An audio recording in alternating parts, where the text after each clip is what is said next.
All right, Oh, look at ladies and that. It's my gentlemen, face. we are live with the Indie Tourney. Finally, my name is John Felix. I'm also known as the Battlerite Profiler. I will be hosting and casting tonight, along with none other than Mr. Ogre Enforcer. How are you doing, Ogre? Doing well. Also, my IRL name would be Cliff or Clifton, however you prefer, but I go by Ogre, so it's all good. All right, I'm glad to hear it. So we're gonna have a lot of nice games today. I hope. We can't show bracket on stream. I see chat asking about it already, but we can't show that on stream, but we can get a link to it and talk about it. Um, so when we start here, we're gonna have a bit of downtime while we wait for our first games to get into and observe. So this start of this little cast here will be me and Mr. Ogre Cliff talking. So I thought we'd start off by just explaining what's going to happen today. So today is like all teams who enter will fight each other in what we call a Swiss bracket. Do you have a good explanation for how a Swiss bracket works, Ogre? Basically, everyone will fight. I like to think of it as Fight Club, and they'll record the wins. A certain amount of wins gets you to the next section of the tournament. So everyone will take part and fight everyone that's on the list of the roster. All right. So Fight Club. Yeah, Everyone will just keep fighting, and yeah, everyone fights. and you want to get a lot of wins. So tomorrow we have a double bracket elimination, and to qualify for tomorrow's section of this tournament, you need 4 wins or more. So if you get 4 wins or more today, you have locked in your spot for tomorrow.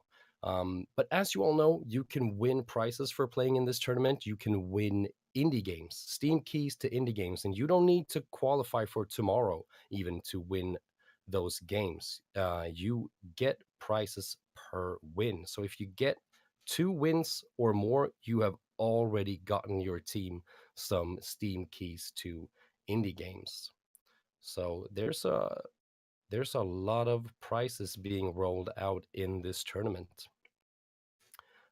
There's also a giveaway through a clip contest. So if you see something you really like in a game, a big play, something that you thought was funny or great, a nice little outplay, you can make a clip out of that and send it our way, and you enter into a raffle. And what you can win through that raffle is a Love Hound mount. So make sure to enter that because, yeah, that's a nice little amount to have. So, Ogre, how are you feeling about today? Are you excited about casting some Battlerite games? That part's pretty neutral for me. It's mostly like getting a feel. I only know a percentage of the players that are playing in EU, so I'm going to be going in basically blind, wondering how they play, what they like, what champs they want to work. So it's going to be kind of interesting to actually be able to spectate, commentate live, real time, and then get a feel from all. Yeah. Papa Tiger says you look like Stephen Amell from the era. What I do? Yeah, Or you do?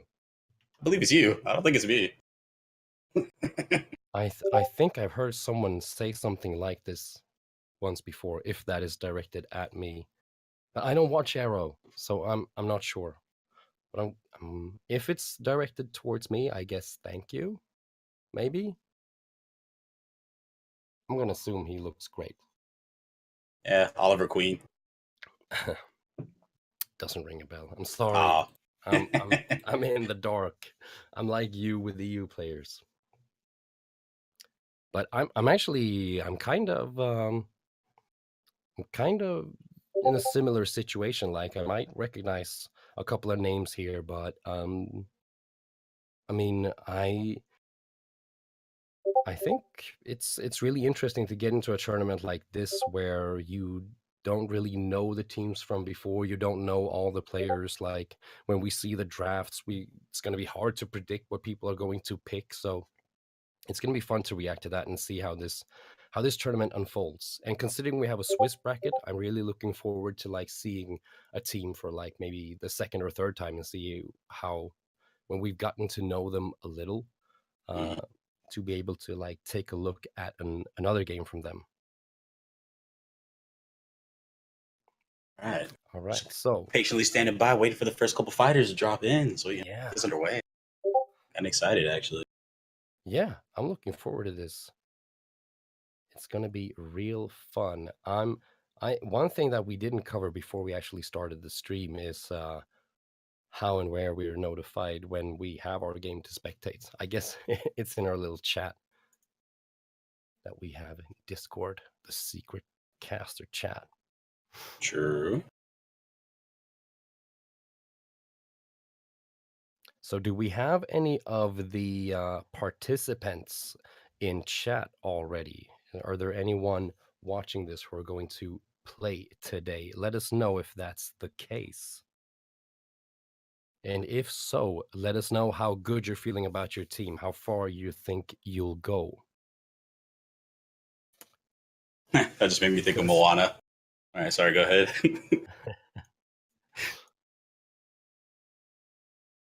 because your guess is as good as ours when it comes to that.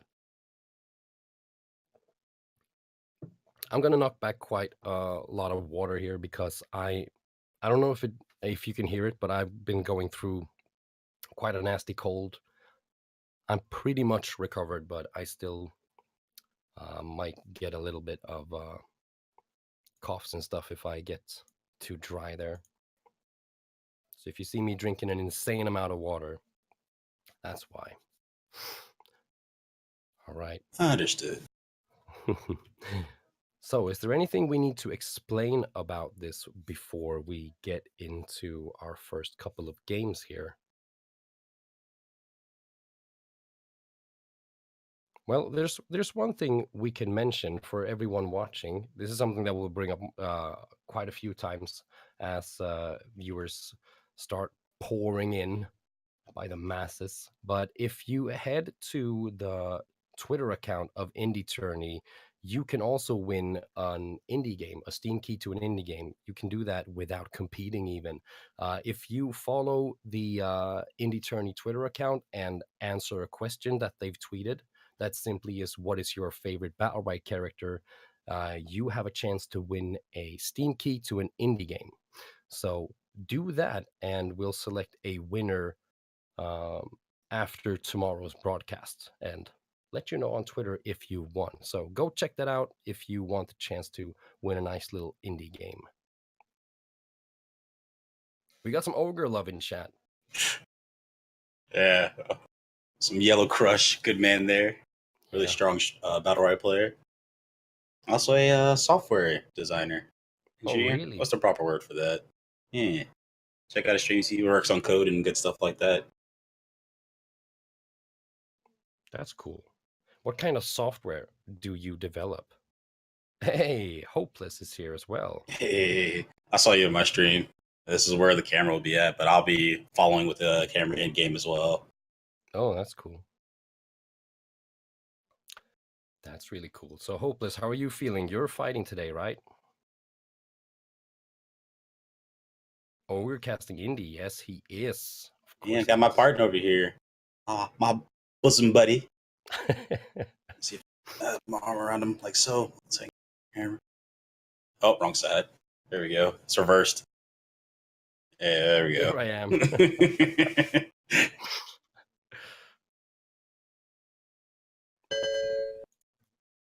uh, I'm just gonna check if we know anything about how soon we'll get And Yellow to see our responded first with one. the backing about agronomic research. So, mostly Spring Node.js. Yeah. Back end robotic agronomic research. Spring Node. All right. So Hmm. while I ask how long we expect to wait before first game, Ogre Enforcer is going to explain to you all what back end about agronomic research actually means. I can Google it. I have nothing off the top of my head. 1, 2, 3, go. Okay. Or anyone else. Maybe Yellow Crush is better at that.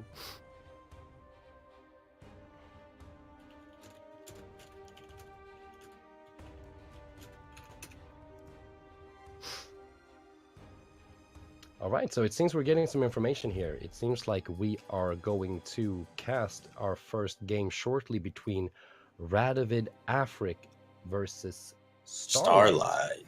Ooh, Pretty name. it is. Play. Hang on. Lin Ryu.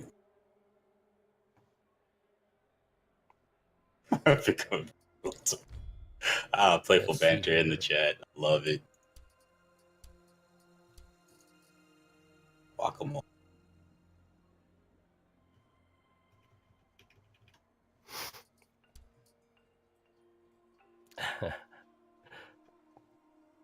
Become a man and we'll talk.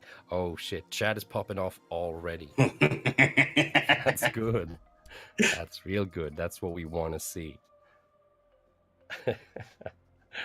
Like a little vitality in the chat. Yeah, we have a fight club going Are on in these here too. contestants also combating as well? That would be really neat. Get a little bit of that UFC pre-fight trash talk. That'd be nice. Yellow Crush isn't. He's just saying that we shouldn't flame each other, just flame the guys playing the game. Which I guess is like a good attitude to have if you're a spectator. That's kind of why you do it, right? That's why you watch like esports or sports. It's to be able to sit there and say that people who are insanely better than you are at something are trash. How can you miss that shot? For fuck's sakes. Oh yeah, I gotta invite you, John. Here we go. All right. Yes, I'm getting an invite. Great. Hey. Get me in there. I can't invite yet.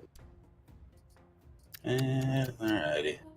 All right, but we're. Oh, oops! I canceled it. My bad. Oh.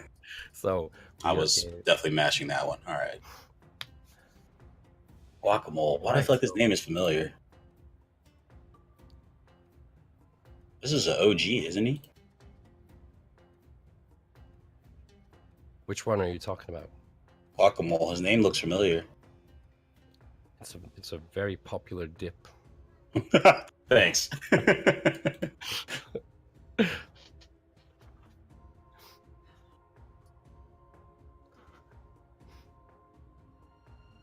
All right, we're waiting for the players to get into the lobby here before we can get into the actual game. But we're getting close to seeing our first fight soon. And we'll see. I don't have... yeah, sorry. The Wii ones. Warriors, I think we checked in like a minute after 2. Has it actually started, or is it on? I guess I have to say that. I'm just gonna shut the door here. Actually, I'm not sure if Warriors. Not sure at all, actually. All right. Oh, cute is in the chat. Okay, so we're getting some players into the lobby here. We got Guacamole, Black's Child, and Madokuma on the one side. We got Chikes and how do I pronounce this name? Neryuka? I don't know. Legushka, by the way. That's what it says. Legushka. I was far off.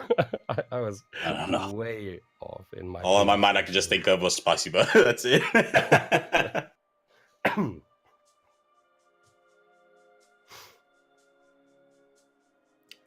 All right, so first game coming in soon. I am excited to see. Like this is the fun thing. Like I don't even know who's playing what role here, so it's gonna be real fun to see. See how they do. Are they doing bans actually? I think we are doing bans. Like in, I think we're adopting exactly the format that BPL was using, where you ban both teams ban a champion for the other team at first, and then both teams pick champion number 1 and champion number 2, and then both team gets to ban another champion for their opponents, and then they both do their final picks. I am pretty sure I read that in the rules. All games on stream, or can they all play against each other off stream? That's what Human Aimbot is asking about. If all games are on stream, or if they can play games off stream as well. And to, I guess, progress it along for the Swiss bracket. I am.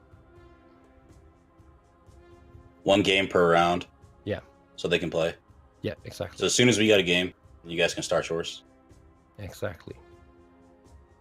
That's from Mr. Fly himself. Yeah, Mr. Fly. Shout out to Fly running things in the background here. He's the one doing the spectating. He's the one actually answering your questions when we're sitting here silent after you've asked us something before we give the answer. That's because we're waiting for him to tell us what to say, basically.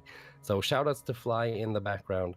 We should also give a little shout out to Crooney, who is also working a little bit in the background here, in the back end from the shadows.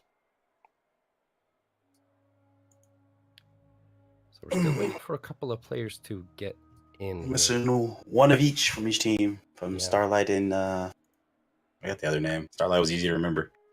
Radovid Africa, I think. Radovid Afrique. Yeah. I wonder if that means something.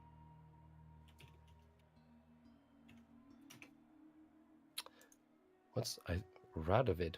I recognize that from somewhere. I do not. Be a name. True. Or a place. Yeah. Sorry, my NA is showing. I know next to little to nothing. Let's see here. I'm bringing up the page here so we can see the participants here. Let's see. We in Radovid, Africa. We got Guacamole, we got Blackchild, and Madokuna. And we got all the players in Starlight. We got Chucks, Ash, and Legushka was the name, right? Yeah, Legushka. So it seems we're waiting for Blackchild. Blackchild is here now. We got all the players readied up. So we gotta win. We will play on a random map, and these games we will play win score of 5.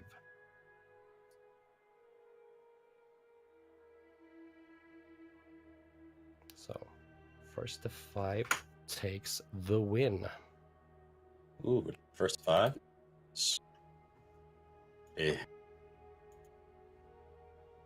Oh. Black Child has not accepted the invite. Let's see, they're rocking their GC borders for this season. Guacamole Madokuma. Oh. Yeah, they do. So we got at least 2 GC players here on the side of Radovid Africa.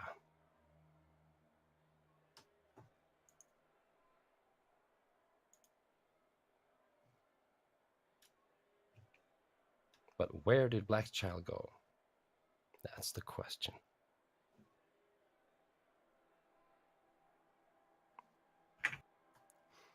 So while you wait for this, if you missed it before or just didn't do as I instructed you, make sure to visit Indie Tourney on Twitter if you haven't already. Give them a follow, and you can answer a tweet there where we ask you who your favorite character in Battlerite is. And if you answer that question and follow the Indie Tourney Twitter account, you have the chance to win an indie game as well. The winner will be selected after Sunday's broadcast. So make sure to do that now while we still wait for the first game to kick off. Is the perfect time to get that smartphone up, open the Twitter app, and do that shit, do it. Also, we can mention if anyone does subscribe to the Indie Tourney Twitch channel or donates anything, all the money goes to future prize pools of the Indie Tournament. So this is not something we do here to line our pockets with gold. And everything that you would send our way in terms of money or bits or whatever goes straight back into the tournament, so we can give some prizes in the future as well. I was gonna say, speak for yourself. I would like to line my pockets with gold, but yeah, doing it for the We blood of the weren't supposed to tournament. say this, but we're giving Ogre $1,000. Otherwise, he wouldn't be No way. here. No, I wish I had $1,000 to give to people.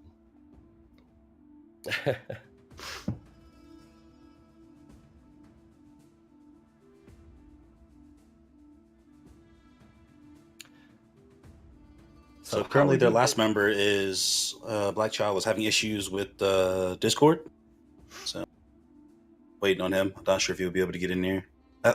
He might. Oh, it might be Another invite. fixed now. This is our last gentleman that we're waiting for, and we will get it underway. And it seems like a third grand champion avatar there, right? Yep, that's the border. So it could be any time from the last time they've succeeded in getting GC or this season. Yeah. Take a look. So season 2, nothing. Hasn't played any solo queue, but last season GC and solo queue. Season 5, Champ 2, pretty solid, strong fundamentals. If only we can get him in here so we can watch the game. Yeah. I'm Well, growing. the beginning of a tournament or a broadcast or whatever is supposed to be, You're you gonna know, send me a beer? some sort of technical It'll be so difficulty. stale by the time it gets here. Sorry. So what have you been doing lately, Ogre? What have you been playing? I've seen you stream Battlerite, of course, but I've seen you stream some other games aside from Battlerite as well lately. Yeah, I'm in a little bit of a lull with Battlerite. At least wait until the new season drops because I honestly have nothing else to do. At least in terms of like my own personal goals. So I've been playing a lot of Division 2. Someone bought me Assassin's Creed Odyssey, playing that as well. Picked up an indie game called Katana Zero. Highly recommend it. Very fun. It's Huh? one-touch death for everybody. It's like a very fast-paced game, responsive. That was enjoyable. I think that's really on top Right, of my so list right now. is that a PvP game or?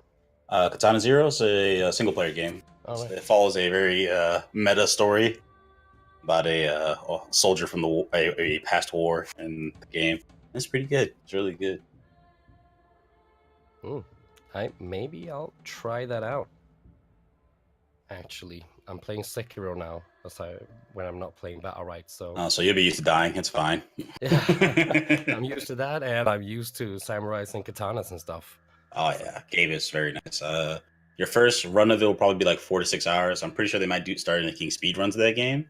I know there's a couple of things I haven't unlocked yet. That is Secret Squirrel. So we'll see. Oh, really?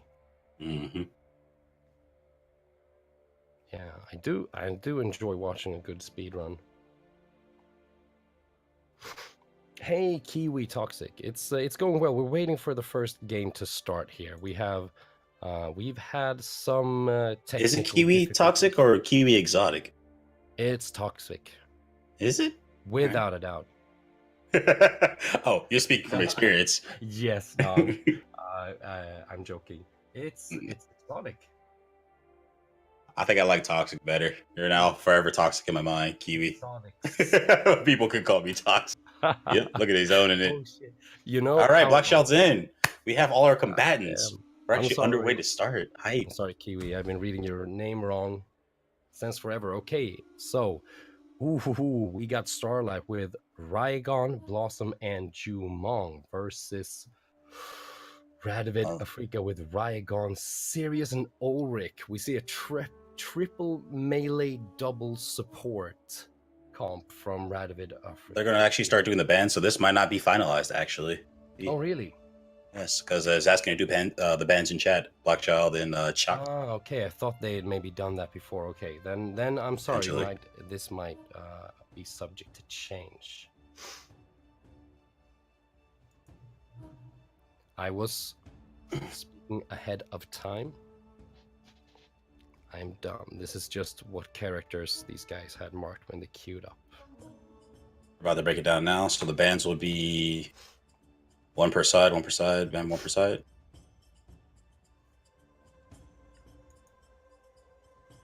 Yeah, so it should be exactly like I explained it before. Like the BPL does it. If you watched the BPL, like the BPL did it.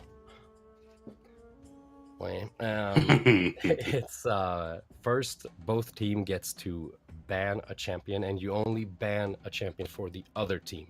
So if my team bans Rygon, that means we can still play Rygon, but the other team cannot. So that's how the bans work. So first, both teams bans one champion for their opponent. Then they both pick. Uh, we're going to draft. Hey, wait, we're getting information here. All right, so Fly says it'll be draft pick with two bans, like seen on the BPL. Both teams ban champ. The champ's only banned for the other team. After that, both teams pick their first and second champ. And both teams get the chance to ban another champ for the other team. Finally, both teams pick their last champ. Both teams pick and ban at the same time, so no team has an advantage. Exactly what I said, right? Yep. Yep. I was just in the verbatim, the writing from Fly himself, the curator of this here tourney. Map was not mentioned.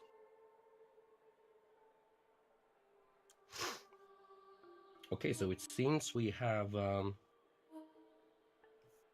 first bands ready here. All right, so there's a Lucy band coming out, yeah, and a Taya band coming out from both teams. One team each. Excuse me.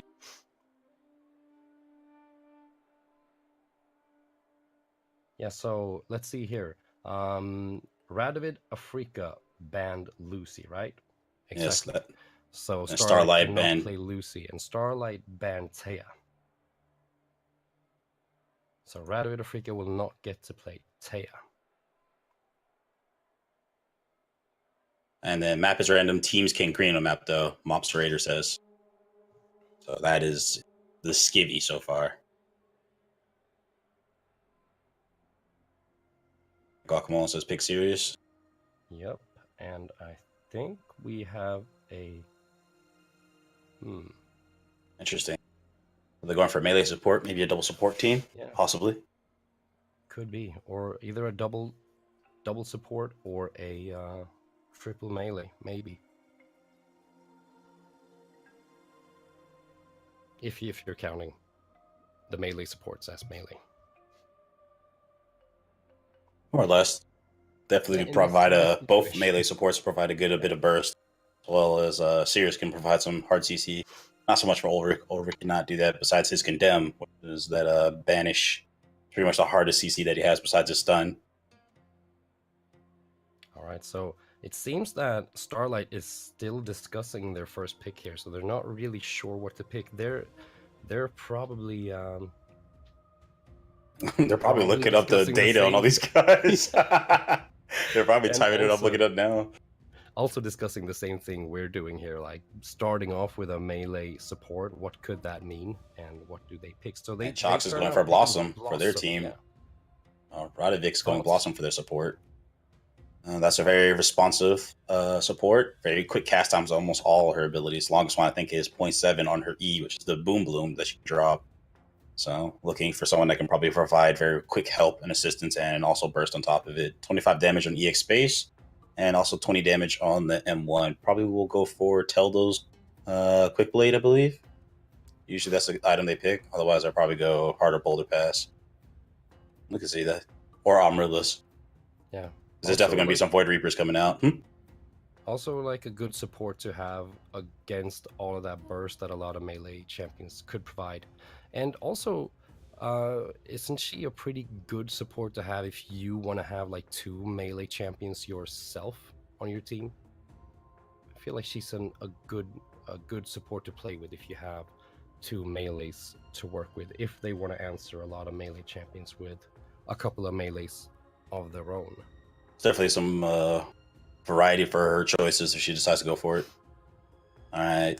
And Afrik will go for Ben of a Jade. Let's see. Wait here, but have Starlight picked both of their champions yet? They picked Blossom, and Radovid Afrika go on with a Rygon pick as well. Yeah, so they have Blossom Taya. Starlight needs to pick two champions before they ban one. Guacamole says ban Baka.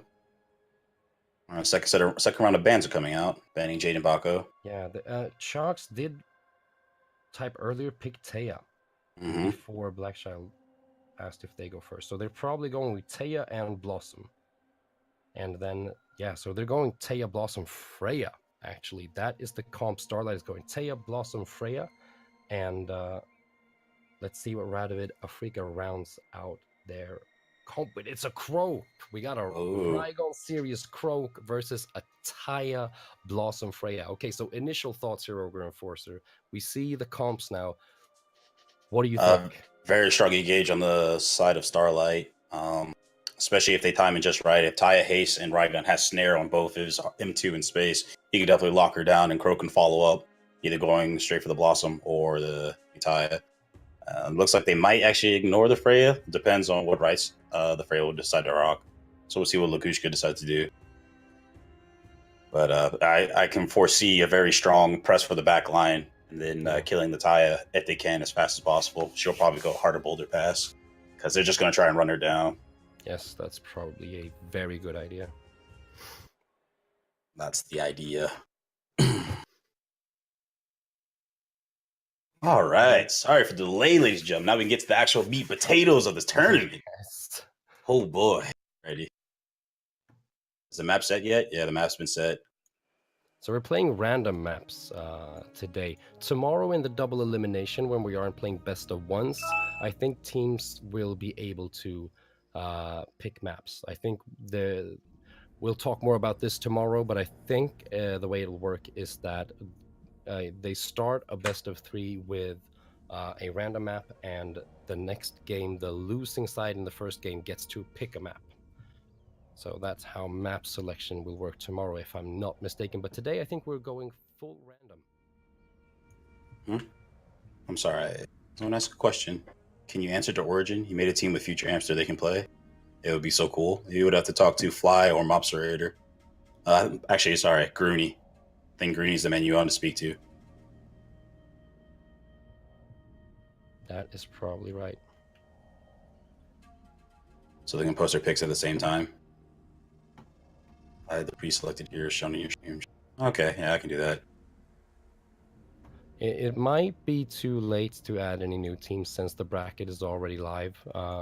Maybe it's impossible to enter new teams into the bracket, but we'll see. We'll see. And we're going to leave all those questions to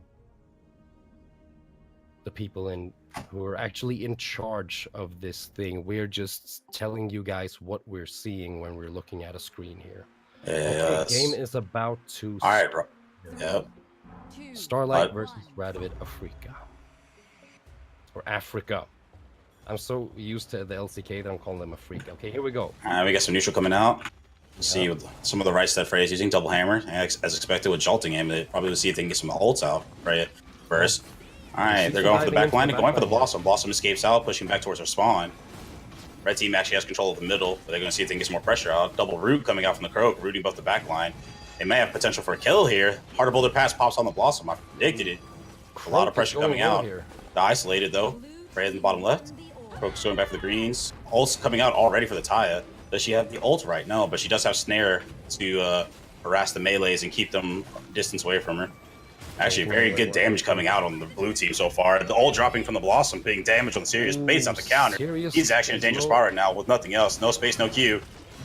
But ult coming out on Freya, getting in cap on Croak. The team is split, but ult's big damage coming from Sirius. That is actually going to be a kill. Croak was able to pick up the Blossom down back and still in the center of the map. They're going to be running, they're booking it out now. I think they lost their support though, so now it's just both the melees. Kill coming down on the Freya as well. They actually were able to keep a lot of pressure up, so bleed out the health. Now see if Taya can do this 2v1. Overload popped out with this. In cap. Paying dividends to burn out the ult and the overload meter. Gonna kill her.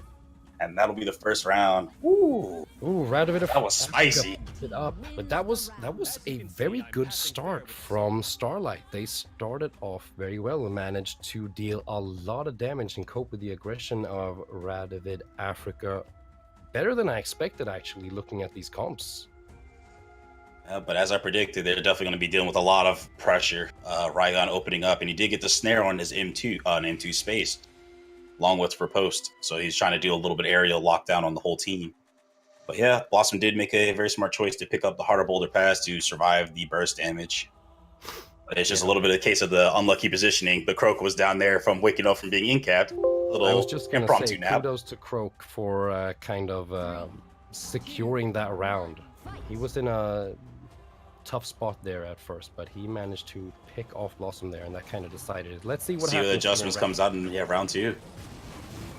All right, going for the pressure. He gets a stun on the Taya. Taya has to burn out the R to get out of there. Lost R is 25% of HP. Red team's looking still pretty healthy so far. Freya's actually pressuring the Croak while he had no cooldowns. She's all alone for a long time. Oh, get a Petrify on the Taya. They actually have control of the orb if they're going to go for it. No, they decide to go back in for the pressure. Popping the Heart of Boulder past the Blossom once again. There's ult coming out from the Taya. Blinded and very low. Oh, and the ult will be instantly destroyed, and she gets just melted. Double snare coming from the Dragon Palm, and they just dump on her right after that. Ult coming out, dropped from the Overload, and Freya with nothing else to get for the fight. See what she can do. Ah, that'll be quick. Tell you, that melee pressure is unreal. Red team wins the round. It's interesting that Radovid Africa doesn't even bother to pick up the first orb until after they gotten their first kill. They're making the decision to keep the pressure up instead of resetting the neutral because the other team benefits more from it with the Blossom and Taya. Yeah, this is just all systems go non-stop until they do get a kill in there. Man, if it ain't broke. Exactly. And it's been working for 2 rounds. Can they pick up a third? Blue team, they started off better in round 1. They handled the pressure a little bit better there. I was actually impressed, though, about Freya pretty much handling the entire team herself to take some pressure off of her backline there for quite a long time. But positioning is going to be key if Freya's going to be a little bit more useful. The end caps will be very, very huge if they could get them. All right, some little bit of pressure coming out. Croaks dove in. Spit Sirius coming in after the Croak as well. But they were able to stall out the pressure, taking big damage. Sirius got his Heart of Boulder pass popped. Yeah. Freya smells blood. Staying on the Sirius so far. Guacamole's in danger. He has to get out of there. Going on down the bottom of the map. They're going 2v1 for the Taya Blossom. Oh, red team gets that orb. That's a good Petrify that Sirius gets. All right. Sirius is managing to do some supporting heals in the meantime. Counter coming out on the Freya. As well as a jump. She can probably be out of cooldown so far. Taya missing the M2 on the haste. Could have been big damage there. It's a good in cap. Ogushka is keeping the Sirius suppressed. His health is really low. He's actually very calm and calculated. He hasn't freaked out or used up his Q for no reason. Ult coming down from the Blossom hits in 2 people the weaken. But she might be on her last legs. They actually have a chance to get a kill. Hit the weaken. She can't heal with the tree. She actually goes down from Guacamole. Yes, she does. Wow. Rygon is I think the MVP here is going to be actually. But Freya getting the kill on the Rygon. Croak here, Croak's Initiate here will actually be the spells the end for Taya. He didn't have the E to follow up, but they actually managed to steal the orb instead. They're going to bleed out the health so far. They're in the health lead. Without a support here, that is make it hard for them. Guacamole, I think he was MVP this round. He stayed calm, cool, collected, spotted out the Blossom, and still went for her. Yeah. Let's see how they can turn this around. It's not over yet, though. No. Blue team's going for some zoning. Solid damage off coming off the Croak. That might be the kill. Yes, that will be the kill coming out from the Croak. Croak's a nightmare so far. People say that Croak's not that good at this meta, but I think they might be misunderstood. I hope so, because that would explain why I lose to Croaks all the time. Very, very strong right now. Very strong. Yeah, very well played from Guacamole. That was a good first orb take there, and just a lot of good things being done under a lot of pressure from Freya, because Freya was on that series for a very long time and not doing a bad job at pressuring Sirius at all. So yeah, very, very important performance from Guacamole. We're going to see an item adjustment come out of the Taya, putting on the Heart of Boulder pass. 2/3 of the team for Africa is actually going to be using it. So you will have to fight them twice. Meanwhile, Sirius will be the only one to still use Heart of Boulder pass for them. 2 Void Reapers for the Croak and Rygon. They're trying to cut the healing while they're putting on a lot of pressure. Very smart choice. Bringing out an extra haste as well on top of Taya's haste. And they're having issues getting the melee team off of them. We'll see how it goes. Sirius with the space in, weakening the Taya to make sure she can't do a lot of AoE damage. Boom Bloom dropped from the Blossom. They actually got a stun. They're getting some good damage on the Rygon. Croak's still doing mad damage to the Taya in the back line. First orb is up. Rygon's opting to go for the orb. He's going to get it for the team. The team stalls him. So far, these matches have been mostly concluded in this little kill box here for the red team. They've been corralled over into this bottom left of the map. There. All right, they're split up so far right now. Oh, Incap coming out of the Freya. Managed to hit an ult on him. Some decent damage on the Rygon. Blue team gets their first orb, actually, this time. Second orb going to the blue team. They actually get a little bit of meter ult dropping off from the Blossom, pushing Guacamole out. Guacamole is separated from the team. But as a melee healer, he can heal over walls. Him and Ulrich can do that. Not any of the healers can. The range healers cannot heal over walls. So that is a fact to know. All right, popping up the counter. That's not that great, but Taya manages to rotate over, and red team takes their second orb. It's a shame for the blue team. They really need those heals too. All right, stun and ult coming out. Taya is going to see if they can pay some big damage on Guacamole, but Guacamole stays calm, cool, collected. Yeah. This could actually go either way right now. Healths are all in execute range. Freya's got her counter popped. She's actually going to try and see if she can go for the orb. No one's contesting it. They actually get the orb 2-2 for both teams. Gets an in-cap. Puts the Rygon down, but he's the one with the most health so far. They might be angling for the Sirius or the Croak. Croak diving for the back line, pressuring the Taya. Taya's 2 haste have been used now. She's actually very vulnerable. She will pop at the arc, but meanwhile, Blossom will get destroyed. Ooh. Sirius will go down as well, but that's the trade-off. They actually managed to kill Taya, then cleans it up cleanly thereafter. That was a lot of damage from that overloaded Freya ult, but it was not enough. And wow, Radovid Africa is actually going towards a clean sweep here in our first game of the tournament. I believe that's Starlight on right side, right? No, it should be the other way. It should be Radovid Africa is the red team, I'm pretty sure. Oh, okay. Sorry. That's what Radovid Africa consists of Black Child. Reverse swiping coming. I like reverse swipe. Yes, I would like to see if blue team can make some adjustments and see if they can break out the broom. I would like to see some reverse sweep. That would be great. But this is a very, very hard team to deal with pressure. Yes. 3, 2, 1, fight. Yeah, it's sweet. I like swipe though. All right, we'll see. They're coming up with some neutral here. Sirius going in for some burst, but Blossom stays pretty healthy, but Croaks goes in as well now. Dealing some damage. Fight's still kind of taking place in the same place that it did before, trying to use the haste to boost Taya's movement speed. She is a mobility-based champion. Her hastes are down right now, and Rygon's popping his haste as well to keep pressure on it. It pops the ult instantly on Taya. Hard to boulder past, saving her from her actual instant death damage. Meanwhile, the fight is still taking place in the kill box on the left side. Oh, Taya will manage to get the first orb. Ooh, important orb take there for the blue team. All right, Croak is looking a little unhealthy right now at the moment. Let's get some greens or tangerines to get himself back in the fight. The fight is still taking place in this kill box where like 80% of all the fights are taking place in this bottom left corner. Yeah. Melees benefit from the range not being able to kite as effectively. They push back out to the center while the orb is coming back up. Excellent awareness. Blue team is split up again here. 2 orbs from the blue team. It's looking pretty rough for them, but the big damage coming out. Taya was not able to stop the ult, but it was able to put big damage to Guacamole. Guacamole will go down. He's dead now. Takes down Guacamole. The healer on red team is dead.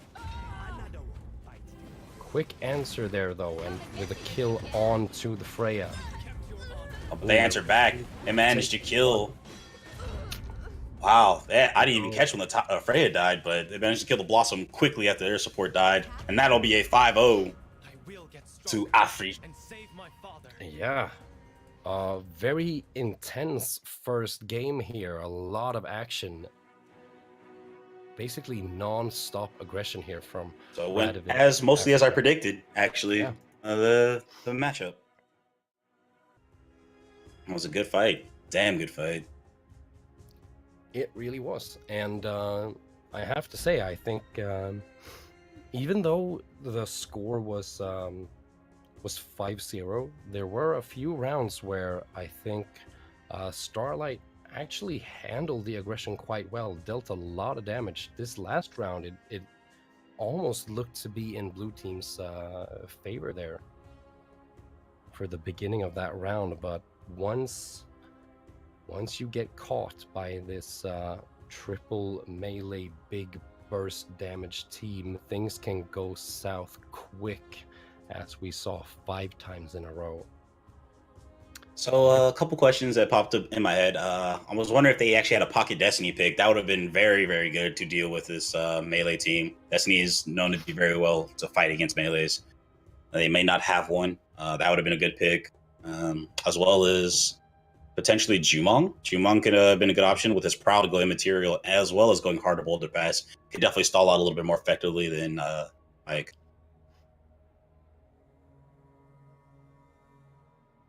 But it was good. I liked the fight. Yeah, it was very exciting to watch and quite intense to cast. Actually, you got a quick mouth. Sorry, I didn't mean to run over you there, but bad. Hey, I'm. Did you want to alternate round by round then, and do it that way? No. I think we're having a good. We got a good thing going here. Alrighty. All right. So while we wait for our next game, this would be a good time to remind people that if you see anything that you like particularly much, you know that you can clip that.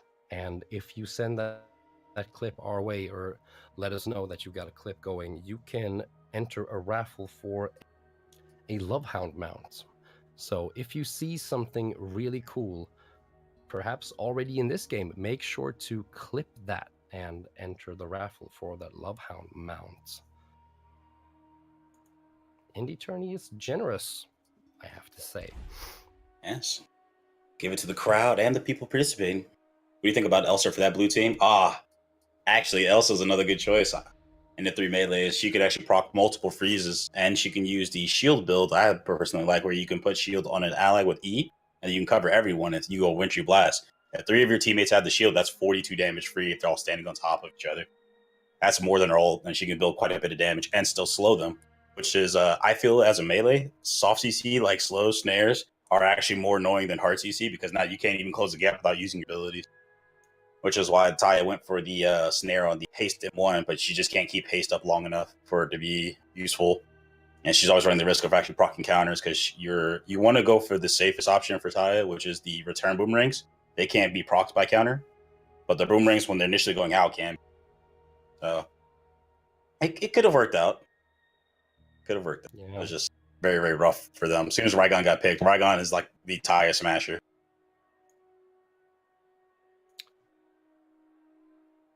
Yeah. Also, do you think there could have been another melee champion that would have maybe done a better job peeling into a comp like that? Thorn could have done it.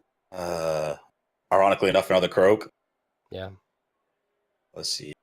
Yeah, Bako, but they banned Bako. Bako would have been a very no-brainer choice. He could jump, use the bravery, right? Jump onto his team, give them damage reduction R, so the damage reduction into the shield would made him really tank. That would have been a good choice. Yeah, and interesting also that it's telling that we see skilled players there from Radovid, Africa, where they know what could potentially hurt their playstyle, their strat, or like damage their win condition, and decide to ban that out, which also makes this draft phase quite interesting that we have bans included in this tournament.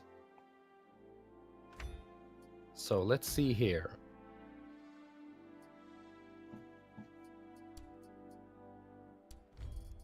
I'm getting a little bit. Fly says, it seems 2 teams who signed up didn't make it to the bracket. Could you say that? I'm sorry, and not sure how that could happen. I think they signed up too late, but not sure. Also, Tank Mops are cheering mini bits and Mocha donated. Alright, invited. Alright, so bringing you along there, John. Give me a sec. So we're actually in our next lobby. Yeah, I wonder who we are going to see in our next lobby here. I'm getting an invite. So yeah, that's a shame that 2 teams didn't make it into bracket on time, but that's what happens. Our boy Sapure, Greninja, Uber. Right. Oh boy, this is gonna be exciting. All right, so I think the name of one of these teams is called Uber. Is our carry focus him? Something along those lines. Let's see how actually Sapure's done on picking up his other champs, because he's a well-known Rukon. I think Esmo is also what he plays. Yeah, I think he has a few other champs as well. Hopefully, he doesn't mind me peeking through here. I'm kind of interesting how they're going to play around him. His Rukon is what he's really known for. Yeah, So that's going to I be. I would be surprised if we don't see a Rukon ban Hmm. from Uber is our carry focus him, which is a great team name, by the way. Versus the Pepegas that consists of Quesket, Sapior, and Palervo. Sorry if I botched the pronunciation of your names here. All right. So what did we see here? Did Moke donate €1? Yep. That And then great. Mobs Thank and you so Tanks are much for cheering that. mini bits. They're celebrating some hype for the tournament. Hey, that's great. Like we said before, everything you donate or like any money that is made from subscriptions to the Indie Tourney Twitch channel, it all goes into the prize pools of future tournaments and not to my Sorry, I candy messed with storage, you. which I had hoped, but I They guess the weren't ready. prize They were pool is the still priority. deciding on their picks. I kind of rushed their clock a little bit. My bad. Yeah, we've been through this waiting for a game thing now. We want things to go quick. I mean, we're all used to waiting. Anyone who plays Battlerite. Yeah, that's true. I got the perfect solution for you though. Type Racer? Low elo, man. Ah, yes. Low elo would It's work. a wonderful world. I get pissed if I see a 5-minute queue time. I'm always alt tabbed or doing something else. And it's sad that is the case. We should hopefully be able to fix it at some point.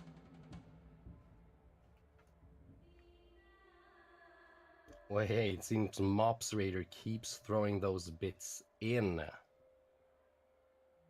Hey, Mopsy. Plus 24, right? Because we saw on Twitch today that if you use that little thing, that dripping blue heart thing, whatever that is called, Twitch adds a 10%. All right, we're going to see a band come out. Pearl Band, no brainer for Greninja. And then Paloma.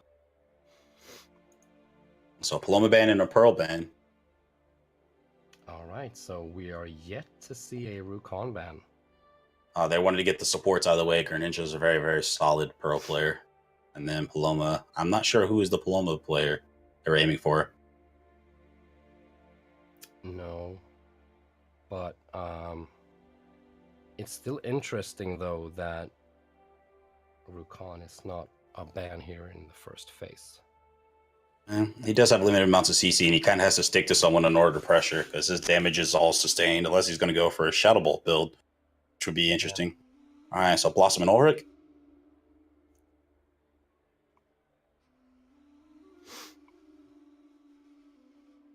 All right, the band's coming out from Blossom Ulrich, so they definitely want to get rid of an aggressive melee support like Ulrich to cover up for Rukon.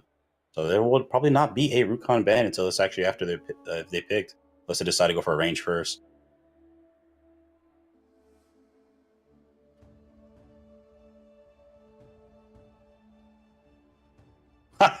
Unanimous Rook ban across the board. No, these very are picks, disruptive right? champ. That's the second pick. Yeah, I believe that's the pick actually. So we got Blossom Rook versus Ulrich Rook so far, right? And now we get into the second ban. Picked up. So Blossom and Ulrich will be the supports, I believe. Yeah, Rook versus Rook. Oh. So what we'll see bans here? Are you expecting any bans here from this? Probably characters that are either really good against Rook, someone that either has like some soft CC, or a way to keep him out effectively on a range. So potentially, I want to say Elsa, but that could not be it. It could be Destiny, but not sure actually. We'll have to see how it goes out. Because Rook is very disruptive, but he's also keep out. And then once he blows his cooldowns, if he does in a very poor fashion, he's in trouble. Limited mobility melee champion. Older and Varish. Varish, yes. Varish, all right. A shame. I would have loved to see some Varesh actually, but I guess I'll have to wait. So, someone is having some bad memories of the Rook Older combination from years past. All right, and we do get a Rukon pick and a Rygon. So we've got in Team 1 called Uber is our carry, focus him. We have, let's see if I'm right here. We are now all HIV positive wicked man. Okay, yeah, we're waiting for them to actually say this before I say this because this chat was hard to follow. Oh, yeah. But I was going to wait it out. We got Blossom for, okay, so for Team the Pepegas, we got Blossom Rook Rygon versus Ulrich Rook Rygon. Holy shit, we're seeing a lot of melee today so far, actually. Melee is breaking out a lot of pressure, able to collapse the neutral. I mean, it's high risk, high reward. All right, so yes, Rygon Ulrich Rook, very strong comp for that one. Ulrich can shore up the weaknesses for Rook as long as he's able to get there. And he has to definitely be very conscious of his positioning, as long as he doesn't get blocked, unless he uses EX space. It's regular space. If you actually put yourself in front of where he's trying to go, you can actually block him in very effectively. Same strategy work for Rook. If you keep him from spacing out, he can't regroup if he spaces in. All right, so we got one team who opted for actually full melee with the Ulrich support, and one team who said no, we're taking the Blossom here. So we're likely to see Pollen come out. Yeah, Pollen come out for a Blossom to get the longer stun on the E. Try to make it give a big opportunity to deal some major damage. A lot of burst coming from Sapir, deciding to go for range on his E. Also cooldown reduction to keep repositioning the enemy team. Keep them from leaving if they decide to make a mistake. He's probably going for pursuit. Let's see. Yeah. Just judging by the right so far, there's logic behind it. Weapon break from Palervo. Tries to make sure he can trade effectively. 25% less damage the enemy deals if they get hit by the boulder or M2 from Rook. Same mirrored actually from Uber, but instead he opted for the crushing leap, which does extend the range of the M2 for Rook. For those who did not know. So very effective. Let us know, who do you think are going to pick this? Blue team or red team? Who are going to come away with a win here? Let us know your predictions in chat while we get started. All right, we got a first pull up in here. Uber is definitely very deep. Oh, they decided to switch. Going for the back line. Forcing out the space from Blossom. But he's actually getting pressured. Oh, but he reads for the R. Doesn't get in-capped by the Rook. Still stunning him. Rygon's taking some damage now in the 2v1 scenario, but the other enemy mate, Blue Rook is actually coming in to follow up to help out his teammate. Health is low on the side of the Rygon. He took quite a bit of damage, but then like a reposition to get the orb. Blue team gets the first orb. Ult coming out from Rukon, excuse me. So many R's. Rygon. Yeah. Big stun coming from the Pollen, blocking out the ult from Sapir. He didn't get a big dividend on damage of that. Close to execution range is Greninja. Ult coming out from Red Blossom. Oh boy, getting tongue twisted. We're all R's. All right, the second orb is up. Red team is in the optimal position to take it, but they're actually going to go continue with the fight, dodging out of the Pollen to make sure they don't get AoE stunned. Health is low, but it can go either way. He gets a big weaken on both of them. Greninja doing some good dividends. He's a little bit of trouble right now. Queskit is looking to kill him off. Oh, but the E coming from downtown from Sapir when he wasn't looking, outside of his awareness. It's now a 2v1 scenario. They still have their healer. Ulrich going to space to the Rook. Rook was taking big damage during that Pollen. That Pollen right is very strong against melees. They have to be able to try and get out of it. But that's going to be the collapse ending for Red team. The Pepegas takes round number 1. Monka S. That's your MVP with the most beautiful pose in the game as well. So I guess a question that we'll have to keep, or that we'll have to answer after this game is done, but that you can't really escape here is, was it a mistake to leave Sapir's Rukon up? Far as looking like a maybe. By the end of this, it could be a yes, but they definitely have to play around that Pollen that Quetskit is using for Blossom. That was long stuns coming out. Very, very long stuns. Yeah. This is obviously just the first round, so blue team may very well have an answer. Oh, blue team opted for 2/3 of the team to pick up harder Boulder Pass, making them more tanky. Amarilla's coming out for Rook, so he's going to go a little bit supportish. He can heal quite a bit off his EXM1. He might be able to keep their health high, but he fell into the ball, and look at that long stun. Sapir dropped the Q, but didn't need to at the moment. He was probably trying to read for the Ulrich, the 2v1 scenario, top right, but he manages to get out, uses the R to not take that much damage. It's a good HP lead for red team here. All right. Health is actually way more substantial in terms of the red team. They're actually managed to do more damage consistently. Managing to dodge the stun combo, but he's still bleeding health. Uber is in trouble. They might actually have a chance if they turn hard on one of these melees. But no, the ult coming out to shield them out and dealing weaken damage as well. Blossom hitting 2/3 of the team, getting real big dividends. Yeah. Ulrich's about to die. Can he get out of there in time? Decided to switch onto the Rygon. They managed to steal the orb, but they are bleeding health. They stunned out the ult to keep it from going down, but the second ult coming from Sapir. Oh my goodness. Ulrich is in so much trouble. Can they actually get him? They might be able to get this kill, but no, the ult coming out from Red Rook. They managed to stop it. Rygon on 14 HP. Very clutch awareness, but he might go down here. He's dead. Ulrich getting caught in that pollen bloom. And soon after, Greninja will die as well. Yes, it is very rough to deal with. Yeah. Pollen stun is very, very strong. Hard for the blue team to... Poor Lucy. Sure. Yeah.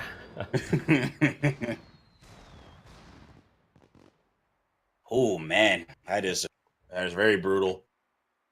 The large AoE stun is definitely what's helping them push out and respace the blue team so far. They're not able to get strong amounts of true damage.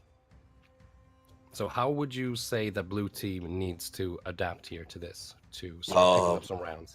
I think the Ulrich needs to wait a little longer before he engages, and they also should opt to just pick one melee and fight him down, because they both have Heart of Boulder Pass, Wicked and Uber. So they can actually make use of just going to take a very, very rough trade, because at 50% they'll pop it and they'll be invulnerable. So they kind of want to play it in a way where at least the red team has committed, then they can just use their item against them. All right, now Sapir got the first pull in. Boom Bloom coming out, getting massive stuns. Locking down 2/3 of the team for more than a second at that point. All right, they actually have some kill pressure onto the Blossom. They can keep some more pressure on her. And capping her, they should hard swap now that the healing's been put down. Healers back up, though. They're dropping the Holy Flame. Ulrich and Rygon are taking a lot of damage as well here. Sapir also picked up the Rune Ward as well for some range shielding. Actually, getting knocked out of his ult? Interesting. I didn't know that interrupted it with R. Unless he canceled it. Alright, they're actually starting to corral. Rygon sneaking in. He's waiting, trying to get some pressure on somebody. N2's into the Sapir. Oh, Ulrich is looking very anemic at the moment. Yep. He had to flail for the R to get the condemn, but he wasn't able to. Sapir reacted it in a very good time. They've lost their healer. Let's see what they can do. Greninja's going for the focus, trying to get the Blossom. She spaced and redistanced. He's actually going to go down here, missing the space as well. Sapir is ready to pick him up. Boom Bloom coming down, big stun. He managed to get some orb. Rook down there is just having a slap battle, but Blossom says, hey, no more man fighting. Comes in to join the fight. All coming out. 3 orbs in terms of blue team so far. They have massive orb control and health lead. They were not able to get any steals. Look at that pollen stun. Uber was locked down for so long. Yeah, it works wonders for the red Heart of team. Boulder Pass was definitely not enough to keep them out of that trouble.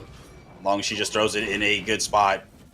That's a threat of a longer stun. Pulls him into it with the wombo. That's 3-0 so far. Nice combo there, and 3 rounds to 0. It's very hard to do something in a 2v3 when you're A, without your support, and B, as split up as the red team managed to keep Rook and Rygon. 206 points disables from the Blossom. I'm telling you, the Boom Bloom is just ridiculous. Yeah. 89 points of stun alone. Yep. I think the strategic adjustment here will probably, if they all focus, Rook should go first, then Ulrich, then Rygon, in that order after a target. He just has to wait out the M2 so the M2 doesn't dodge his space for the Ulrich. And I feel like that should be the order. Rook first, Ulrich, then Rygon. Should be. See if they agree with you, Ogre, as round number 4 starts here with a little bit of neutral. Good stun there. Boom Bloom stun coming out already. Getting some decent damage. Pulls him in while he's in the middle of trying to space. We've seen a lot of Rygon's in the thick of it, getting a riposte off, but he's in trouble now. No Q to save himself. A lot of boulders around. Meteors going there. Can he steal the orb? No. Red team gets the first orb. Position-wise, Superior is actually with... Oh, he drops his Q. He might be in danger, but he has R. Was that Most definitely, because they have the first we just orb. saw? Look at all these orbs. Sorry, meteors dropping in restricting space. Crazy. They're actually trying to block out Blossom's Boom Bloom. Very smart strategy. They have her locked up in top right, but she pops an ult. Yeah. Oh, Raigon's going to end up getting crushed here if he did. Oh, his team manages to cover for him while he was stuck onto the Boom Run Bloom. away. Blue team gets their first orb, actually, in a couple matches. Last round, they lost all 3. Sapioris. Oh, Go down we to see a fight overtime. coming up from the support. Support split from this team. Ulrich is definitely in behind enemy lines. All right, they're actually moving in to get the kill pressure. So Pierre's in trouble. He might have to R for this. Yeah, if Nope. Blue- Boom Bloom gets reflected, but can not focus towards their the damage here. advanced stage spot. Orb is back up. But Raigon's getting in-cap into the wall. Rook smelling that blood. But Sapira pulls him. Wow. He got it over the wall. He wanted that pull. All right, taking a lot of damage from the ult from Blossom while overloaded. He's going to give up a lot of his health for that one. They might actually still be able to get the kill. Pops a hard boulder pass on the Blossom. She was still safe netted. There was no choices going for her, but that's going to be the end for this round. Ulrich is definitely significantly weaker without his team. Throw a shield, Captain America. All right, gets reflected. Feels bad. That'll be the end. Yeah, Ulrich decided to go all the way in on Sapir there when they got him low, but he was quite alone in his chase there. I don't know why, really. Neither Rook nor Raigon decided to join Ulrich in trying to execute Sapir there, who was dangerously low for He quite was a very, large portion of that. very, very anemic. Close to death. All right, blue team's up against the ropes. Let's see if they can find some hidden power within them, maybe Ultra Instinct, and can run this back.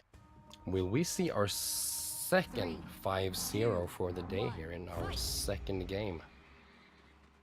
See their adjustments come out. A little bit of neutral coming out. Pole just solidified the hit. Boom Bloom coming out, stunning the Ulrich. A lot of meteors blocking up the area. Massive traffic. Already getting in-capped, the blue Rook. Oh, reflected the Boom Bloom. Got some stun on Sapir. Sapir's gonna take some true damage. Lost 25% of his HP. Lost some spacing out. Moving to the top right. Grenade just sniffs it out, but lands on the Boom Bloom. He has to get out of the stun. Ulrich is completely boxed out. He's looking like Royale right now. He's like, how did I get in? Yeah. Meteor's paying big dividends. He managed to space out. They actually have a pretty advantageous position. Blue team is actually in the position for taking orb, but they're deciding to go for the compression instead. Oh, All right. Now both red team and blue team have equal access to the orb. Blue team goes for the first orb. Greninja comes back over the wall, does some big damage to Keskit. I don't think he popped a harder boulder pass. I wasn't looking. All right, managed to get an R on the Rook. Rook is waking up with the in-cap as well. Uber is low on health. Sapir pops the ult here, but gets knocked up. All right. Raigon Getting weakened by Greninja. Stopping him from doing a lot of damage in his ult. Wicked Man's being pressured upon. His harder boulder pass will pop, but they're going to actually drop the M2. Prolervo is actually pretty dangerous in the spot right now. Meanwhile, Uber is duking it out with Sapir with no good such luck. The Pocket Blossom healing in the end. Oh, Sapir is... All right, Sapir smells blood. He's going for the kill. Oh, but Ulrich is aware. He manages to space him out. But meanwhile, Raigon, it just seems to be a yo-yo effect. Everywhere he goes, the other person takes into a beating. They need to work together to pick a target. The health is really low. They might be able to trade a 1-for-1. Uber finally Red team gets their second orb. Here. All right, 2 ults coming out. One from the enemy Rook, red Rook, and then blue from the Ulrich. All right, Sapir going for the ult, but he's getting pressure upon. He's gonna die. They actually turned on him. Finally catching one of the melees. They go both for the overload, see if they can get some easy kills. Their health is really low. Greninja's actually at death's door at the moment. He needs to get away. Can he M2? No, he doesn't M2. His health is still low, but he's still fighting for survival. Oh, they managed to kill him without a bound zone. Outstanding. Greninja going in even with 10 HP. He said no balls. Goes in. Greninja is my MVP of that round. Holy shit. I think Greninja played that so well. There's so many moments where he did so many good things. Sapir popping his ult, he didn't get to do anything thanks to Greninja just locking him down. And oh, you're good, Fly. I'm used to talking a lot. He's saying if you need to take a break. No, I'm just casting for it right now, but we can play some later. So this is done. Right. right, Sapir is A back. player has reconnected. All right, Sapir is reconnected. Probably having a little bit of internet issues, maybe a little bit laggy. Probably some spikes. Could be, could be. Gotta stop connecting to that Walmart Wi-Fi, bro. No. These these meteors aren't really to block the boom blooms anymore because they are all from the red team. Oh yes. So They're they're trying to lock down using them movement avenues. to split the team up, and we saw Ulrich get closed off from the rest of his team for He quite some time. Actually was closed off for quite a while. Crazy. 2, 1, fight. Our Greninja says he does not have a second item. He only has Umbrellas. That's interesting. A little bit of a bump there. So he's down an item, but he says that's a handicap we need to get this there. He's running on his Moxie right now. All right, neutral comes out. Q baited off Perlervo. He might drop an M2. Both of them standing there. Yep, M2 comes out. They have the weakened armor break onto the Ulrich. Ulrich's getting his hard boulder pass popped already, taking massive damage. All right. All right. So Sapir smells blood. He's still trying to pull the Ulrich in. Standing on the boom bloom. Greninja managed to get out though. Uses the rock boost from Rook. All right. The space is out. Quest still very healthy. Very important. Oh, big damage coming out. They're actually putting Sapir much lower now. They actually probably recognize the fact that he does not have Gorge, so he does not get his Q back more often if people hit it. Good incap onto Ulrich. Ulrich is still taking a lot of Oh yes, here. Rook is on top of the poor Ulrich. The ult coming out to do some more damage to him. He doesn't get out of the way of the boulder, dies to it after that. Max range. Ninja was still 1v1 in Sapir, and he's actually going to end up losing this fight now. He actually managed to reflect the Boom Bloom, getting big damage on Queskit. Pops the Overload to see if he can get it. He think he's going to make a call for it, but the harder boulder pass popped on the Blossom. Grab from Sapir, and he follows it up. Oh, the R coming out, but he wakes up the end cap. Could have probably did some more downtime on it. Yeah. Rook is in trouble. He doesn't get enough meter. He dies here. He should have been M1ing somebody or the tree. Tree would have given him the meter. It's going to go down here. That's going to be game so far. They kind of split a little bit too heavily that time.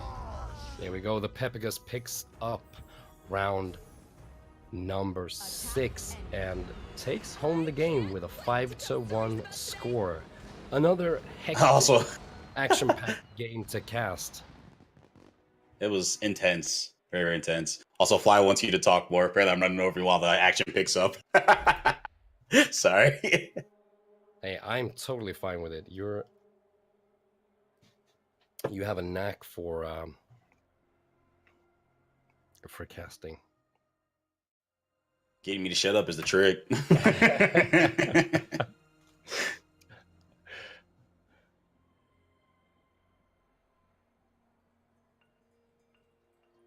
All right. So, I wonder what we will get to see next. It's been hell of exciting so far. It's been rough, though.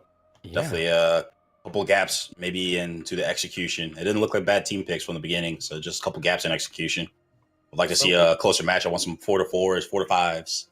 Yeah, so if we think back on this game now and like how it unfolded, would you say that not banning the Rukon against Sapir was a mistake, or was it actually something else that made things easy for the Pepigas?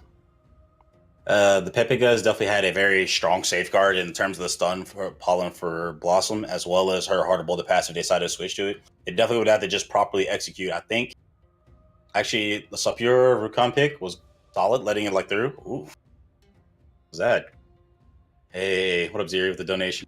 Appreciate that. I think they should have stayed on top of Sapir. Once they burned out his Q, he didn't have Gorge, so he couldn't get back up in time. I think he would probably be the most susceptible target once they actually managed to get him to do his R. But that would have been difficult because they would require like a one-shot caller, like to take the pick, like, hey, we need to go for this guy. Because at this point, they were just too split and they weren't getting enough damage out. Then if they were fighting into the armor break, they're also doing less damage and taking more, which was where Ulrich got destroyed that last round there.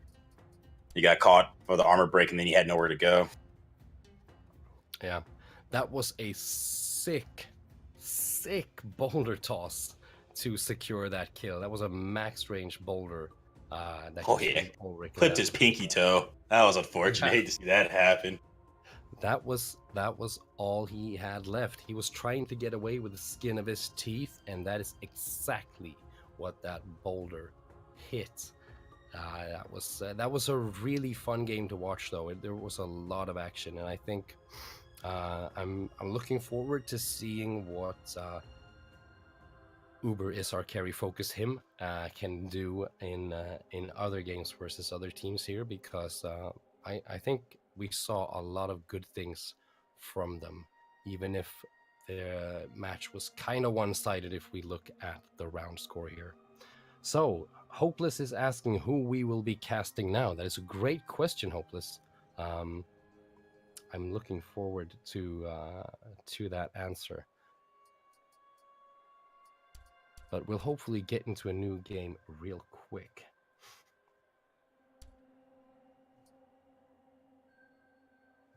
So how you guys liking the excitement so far? How's the cast? Anything you would like done differently? Anything you would like to see? Anything you want us to comment on? Questions? Maybe you want to talk and analyze. How would you guys do it differently? Hopeless like it. All right, all right.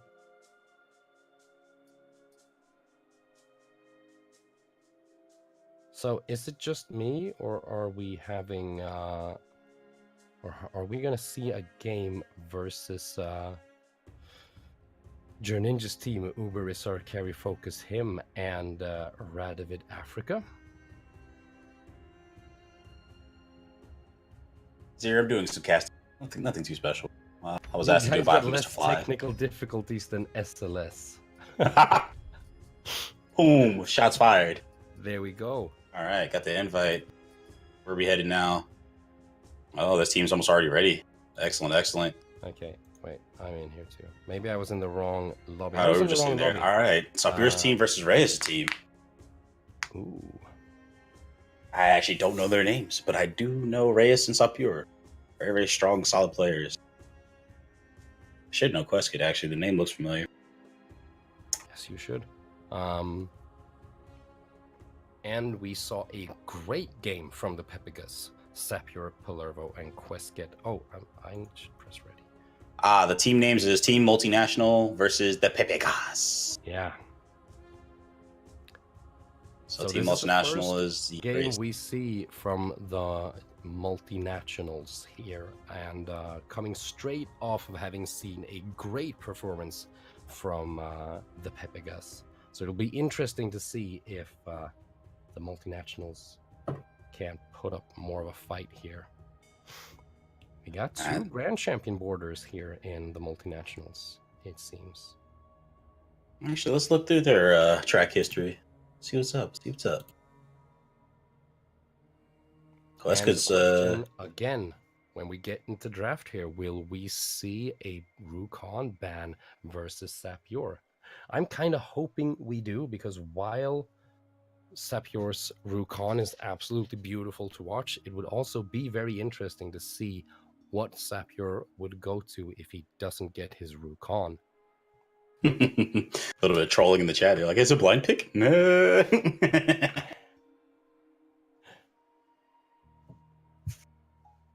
No. Why aren't you in the lobby? We are in the lobby. It just hasn't flipped over the camera. They didn't want to give away the champ picks, I believe. But yeah, we're waiting for them to do their picks and bans now. I can tell you. This is the real meaning of a blind pick. No one can see. Fly is actually giving the go-ahead if you want to do blind, if both teams agree.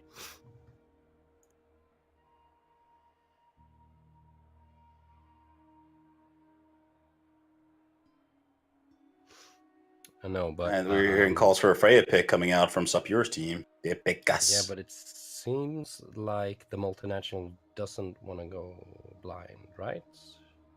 Cross declined it, I believe. So they might actually go back into the pick ban setting. Because maybe, just maybe, they have a Rukon ban that they would like to use here. I keep talking about it, but like I said, I think it would be interesting to see what Sapir goes towards if he doesn't get Rukon, and if that changes the composition overall, or if they're going to do something similar here with just something else than Rukon. I think what they'll probably try and do as well is either pick around his team instead of just picking on the Rukon, and then using a stronger band because they also saw how the Blossom pulled out a lot of control, the Pollen Boom Boom stun on the melees. But I think they'll probably go for a range. We'll see. I don't know what race the team is going to pick. They got a Blossom pick and a Freya pick. Wait, but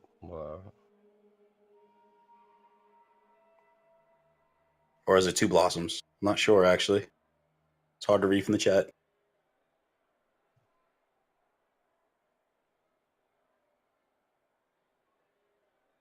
Got some deliberation coming from Multinationals team.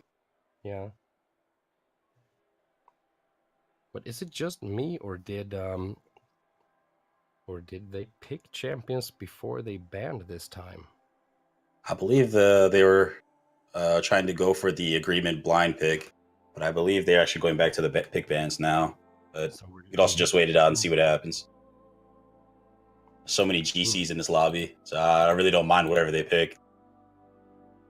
Unless they're one tricks. Tournament. We got a question from chat here. Well, first of all, we got another day of matches tomorrow. The teams with 4 wins or more all qualify for the double elimination bracket tomorrow. So if you didn't know that, we got some games coming tomorrow already. And after that, let me get back to you on when the next EU tournament is. Fly. We need some help.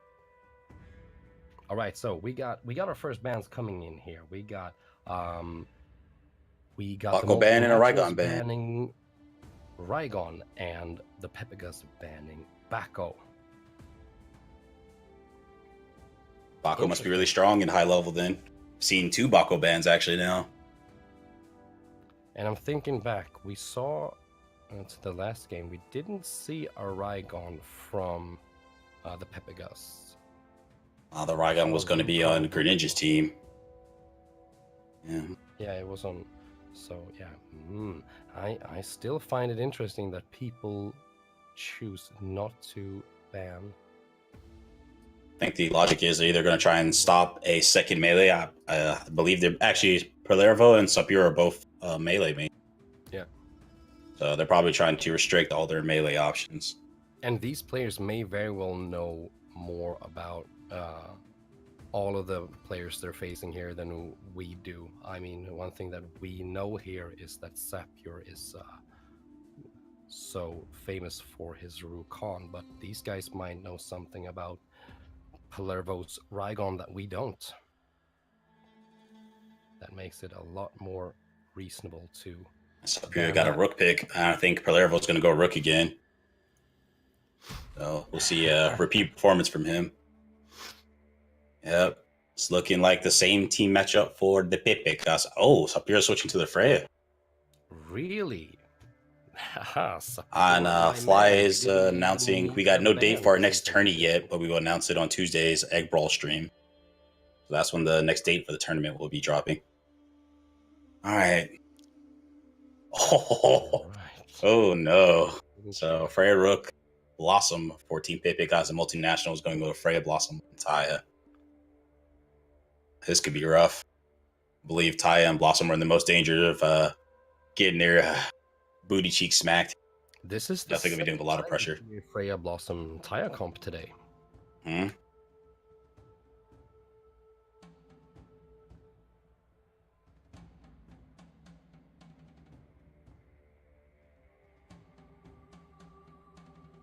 Starting the game for Cross.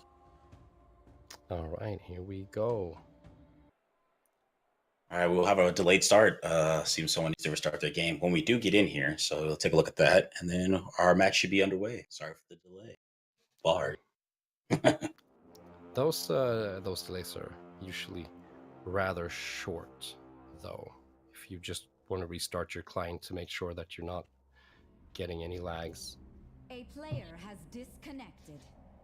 We should be back in business real quick. Meanwhile, don't forget, go to Twitter, follow Indie Tourney, and answer the question, which is your favorite Battlerite character? And you can win Steam key to an indie game as well. Player has reconnected. So make sure to hop on to Twitter while we wait for the game to start here. But everyone is connected again, so we're not going to have to wait that long. What can we see in terms of builds here? I'm expecting harder bowl to pass from the multinational team that is susceptible to a lot of burst damage. They'll probably be on the Blossom Taya picks generally if Taya doesn't go Windwalkers. Looks like Freya is going for the ult right for damage, so probably will forgo trying using EXs, maybe go for Jolting Amulet. And let's see. Queskett has a Crown of Power at the moment on Blossom. Apparently, Cross is having issues. Has reconnected. Let's see if he's able to fix his issue. Round is actually about to start. I don't know if he's capable of moving. Another restart coming out. But they all seem to be in the game. So what is I think Cross is having issue with his keys. Now he ended up with default rights. Which is not terrible, but everyone's gonna leave, so they can restart lobby. Yeah, they're remaking lobby. Yeah. So yeah.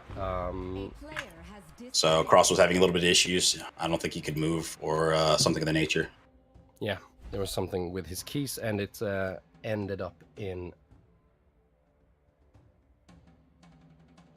him getting only the default battle rights, which is a situation you don't want to be in. So we're remaking the lobby real quick. I am not in it. Are you, Ogre?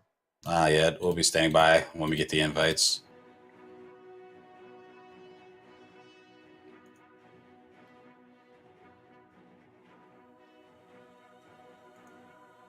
So an unfortunate little accident there, but this remake should be quick considering that we have all our picks down and completed already. So it's just a matter of clicking a few buttons and we'll be back into the action.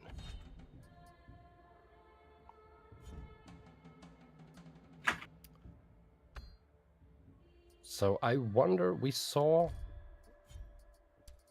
I'm not sure if he switched before they actually started, but the last I saw was Queskett playing Blossom with Crown of Power. I might be wrong here, but I think isn't Crown of Power kind of a bad item? Oh yes, not even kind of. It's if you can keep your shield up, it's very efficient. But the one thing that is more certain than orbs and someone dying in that game is you taking damage. Actually, It's almost mutual to dying, taking damage. So, all right, remake is ready. They're actually going to go straight into it. There'll be no more of the pick spin, and hopefully Cross can move WSD with the rest of us.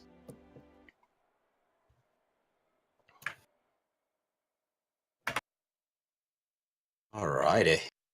Now, sorry for the delay. We're back at it again. Ready to watch these writers show us the heroes of the arena.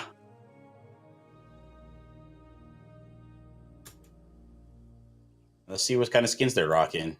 The two special from the Rook, standard Freya, the epic skin. We got a nice Blossom skin coming out. The new legendary adventure pack. $40 though, so it's a little steep. Oof. Someone's showing off how deep their wallet is here. Or how deep their passion is. They really want this game to succeed, don't we all?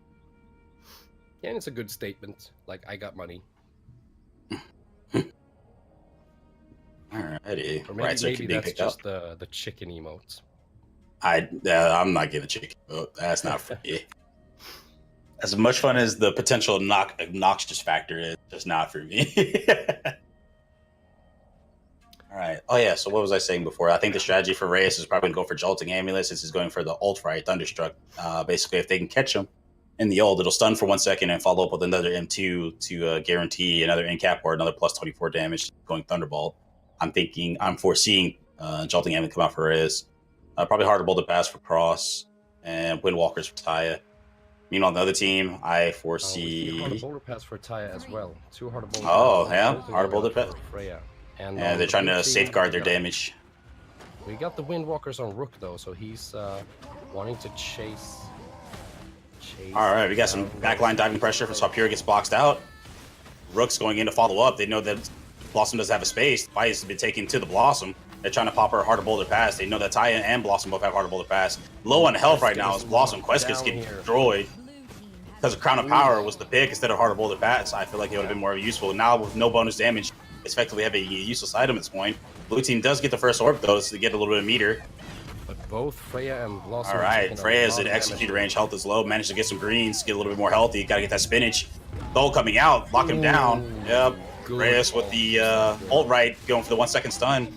Being very effective to lock down the Blossom and kill him. Now they have no healer. They could just kite this out.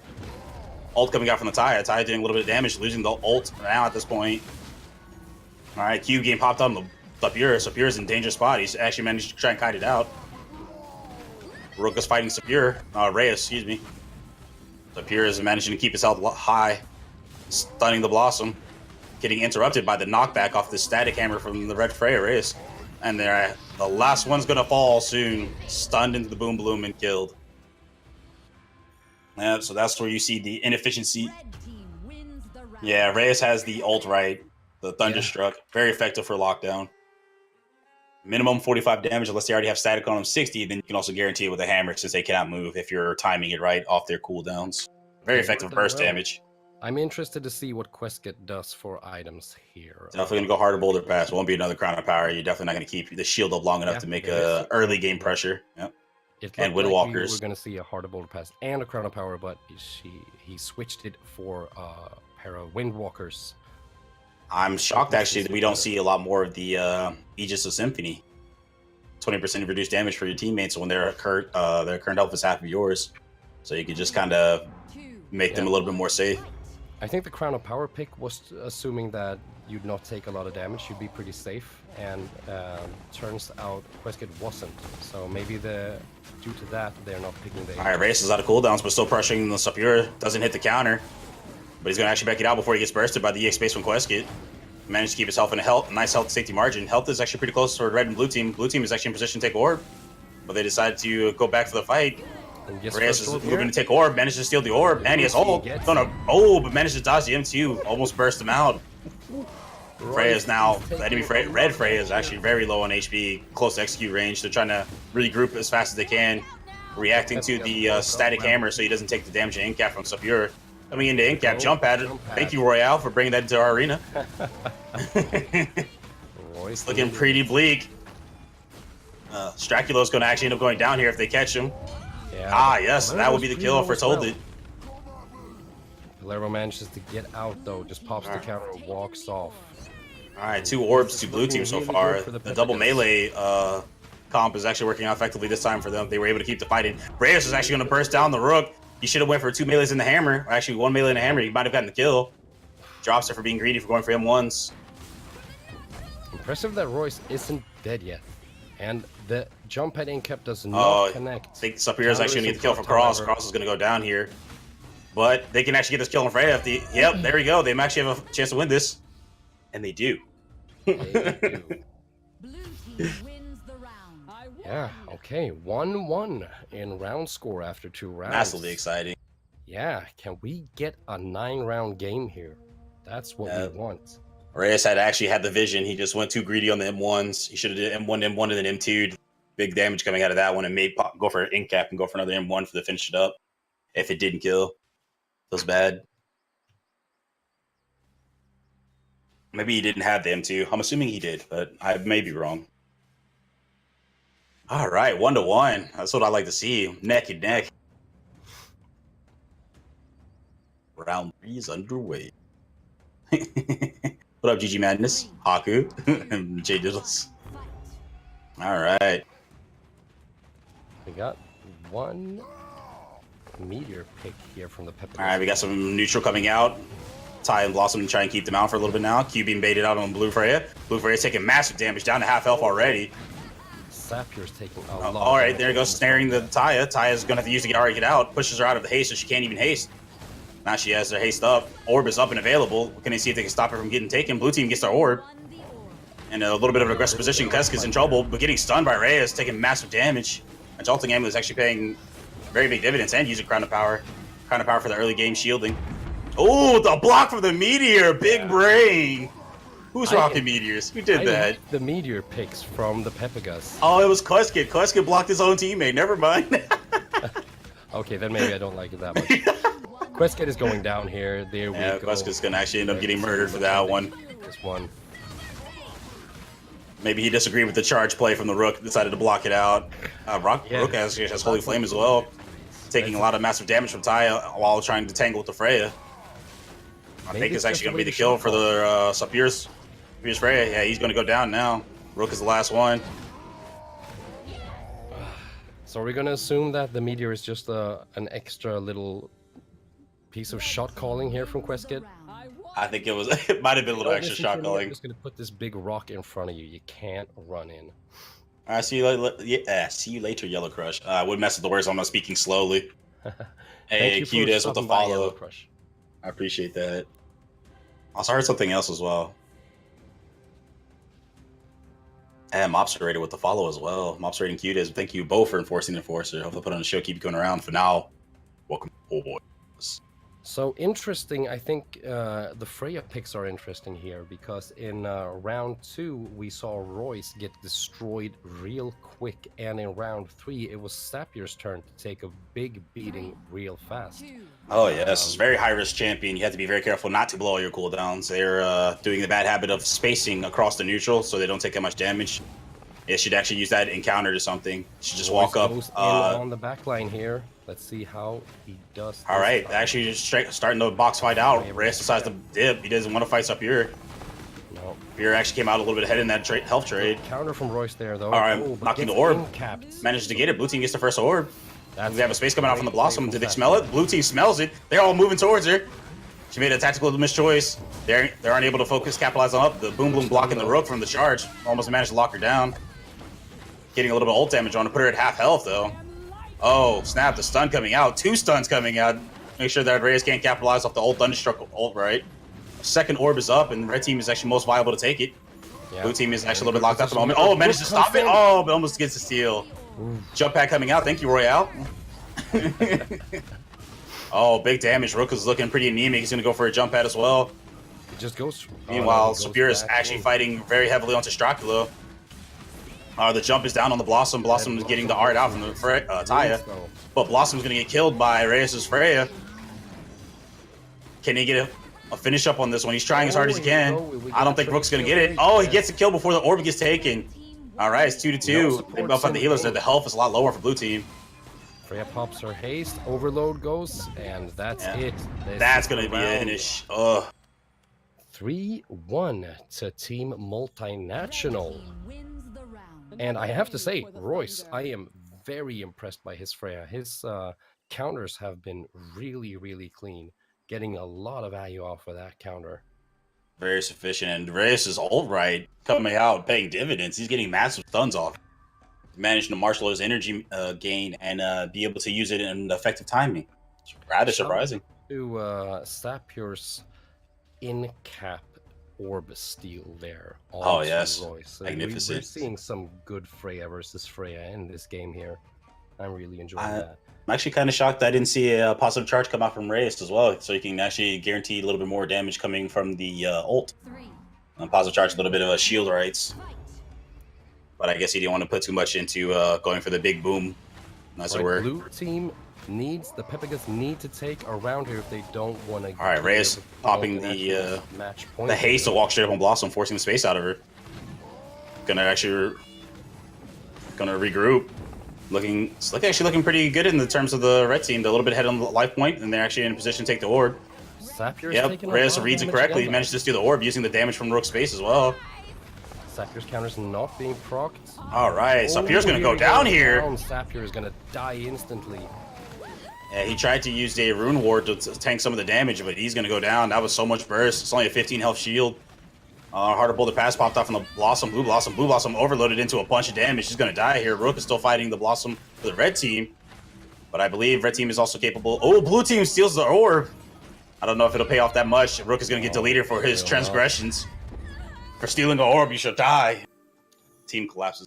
end of Wow, that was fifth that round. was a beautiful capitalization on Sapier's cooldowns going down. As soon as his counter was down, Boom Bloom comes in, and as soon as that is iframed, the ult from Royce comes crashing down. Clerney would have played in the tournament if he was at home. So I hope we'll see you in the tournament next time then. What's up, GG Madness? How's it going? Enjoy that. All right, match point now for the multinational against the Pepegas, who looked so strong in their last game. 4-1. We're still waiting for our first 9-round game here. Can the Pepegas bring it back here? Pepegas, Pepegas, Pepegas. Oh, Rocket was coming out from Reyes. He's feeling himself. He's going to initiate with that. Moving straight onto Requestkit, putting pressure on. Requestkit manages to block with the trio orb, did not get incapped. And we got 2v1 scenarios. Both the Freyas diving back to the back line. What they're known for and what they're good for. Oh. Used his rune ward there. Alright, so Sapier's getting boxed out with the snare on the haste and one from Ty, and not able to keep the pressure on her. Blue team gets their first orb. Oh, Reyes is in some serious trouble. He managed to back out, incaps the Blossom, putting some pressure on her. Ooh, Sapir is not paying attention to the ult coming from Reyes. Reyes, they must have shot called it out and said he had no cooldowns. Yeah. That is like 6 for 6 on Reyes' ult stun rights. That is beautiful. Yeah, and it feels like at least 5 of them have landed on top of Sapir right now. Oh, yes. I think they definitely shot called out the cooldowns. There are definitely some voice comms. Yes, He just ulted right over the wall. All right, let's see if they're able to get it. They get the kill and support. Blue team supports up, but overload into a bunch of damage. He has to be able to get out. Does get out, but Palermo spaces in after him. Oh, he might actually. Can he get out? EXQ? Arrive Royale. You need to do this? No, Blossom's gonna die. Palermo, the only one left here, throwing Can a he do holy 2v1? flame, and Is he gonna try and go it all for Riz? Or maybe steal his orb? Though. No, it misses the space. It might be some trouble here, and he's gonna give up the orb as well. That was a shot call decision. I believe. Ooh, stun coming out, big damage. Another stun. He queued into the bad time. He has no Q. He's pretty much dead here now. Yeah. Like I said, the return boomerangs on Taya you cannot counter. So that was a GG. That was excellent stun chaining. They take it 5-1. I am gonna go ahead and say that I'm surprised after having seen the Pepegas in their last game. Agree? Disagree, Ogre? It was close, even though it turns out to be a 5-1. It was very, very quick snap decisions that just kind of changed the turn to get for the worse. Because this is the nature of the game. You have to make a shot call, and then you kind of have to ride it out and take a lot of damage. I believe it could have gone better. I would like to see a range pick. I know the Sapir can play some Varish. I think that would be very strong for trading into the team. Yeah. If he wants to concede the melee role, but it was a call, and it was still a decent call. Their execution definitely just turned against him. Also, Reyes was spot on with his ults. He was managing the meter, even if they gave up orb, and he was still able to make his ults count. I think that's where the biggest evidence came out. I think you hit the nail on the head when you talked about the communication and calling out the cooldowns, because I think both in the last round and the round before that, we saw perfect examples of someone like calling for that Freya ult from Royce. Because as soon as Sapir doesn't have his cooldowns when that ult was up, he just went in. It feels like someone really just told him to go. It's like it almost felt like Blossom was sitting on a go button for Royce's ult. Like Krosh feels like he had a key on his keyboard for the Frey ult. It's like he has a key bot for the Frey ult for him. Just hits it. There you go. Yeah, because it was like perfectly timed. It like in that in not the last round, the second last round, it almost looked like it was a combo like made by Blossom. How she boom bloom to bait out the jump from Freya, the iframes, to then follow it up with a Freya ult. It was beautiful stuff. And like you said in the last round, the Freya ult over the wall, the blind Freya ult. It's just, that's the type of stuff that wins you games in a team environment. So hope we get Reyes got my vote for the ult right. I usually say that's a meme, but that was solid. That was very solid play. He's able to make very good use of it. Yeah, if you play in a comp and with communication to secure it, like we saw Freya ults that are like 100% gonna hit, right? And if that's the case, why not just smack every right you can onto that to boost it even more? Read. All right, so um, I wonder who we are going to fight next. Fight. We're not going to fight anyone. Shoot, let's go. Casting time throwdowns. All right. All right. Put it on EU West for me a little bit. Let's go. Yeah.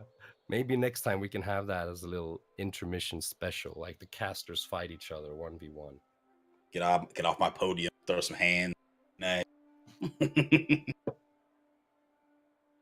I could definitely go in and lose a couple of rounds for entertainment purposes. Agreed. All right. So remember that if you like what you see, I'm waiting for one here- game to finish, and we are good to go according to Master Fly. All right, that's good to know. So we'll be in another game shortly. So if you like what you see here and you enjoy watching these teams, remember that all the teams that pick up 4 wins or more qualify for the double elimination bracket tomorrow. It starts 7 p.m. Central European time tomorrow. So make sure to tune into that as well. And like I said before, we've got a little giveaway going on the Indie Tournament Twitter. You can find them on Twitter. Just type at Indie Tourney, and if you follow them and answer the question, which is your favorite Battlerite character, you yourself can also win a Steam key to an indie game. So that's neat. Go check that out while we wait here. Are we in the correct lobby, Ogre? I'm not sure. Sure. Yes, the other team actually just made the way in there. Guacamole, Mado, Kuma, and Blackchild. Afri, I believe this is the team. Yeah, this is Radovid Africa. And if this is the correct lobby, are they facing Team Multinational that we just saw? Yes, I believe that is the case.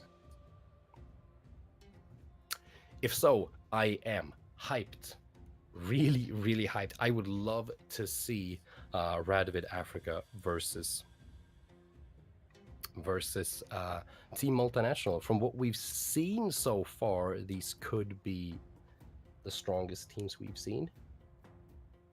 It's hard to say, but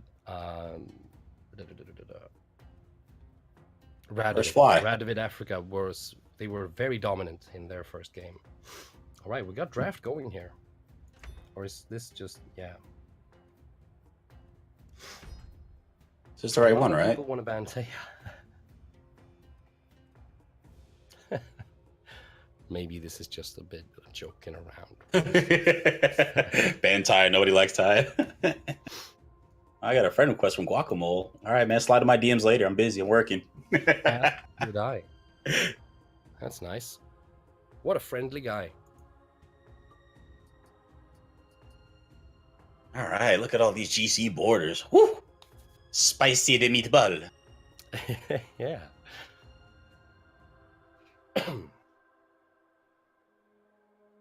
When you gaze upon all these GC borders, know that you are at the pinnacle of the rights.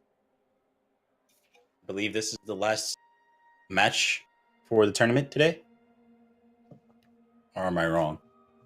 I think we've seen 5 of them so far. 4. I think this might be the last one. I'm not sure. What up, Eli? What's going on, baby?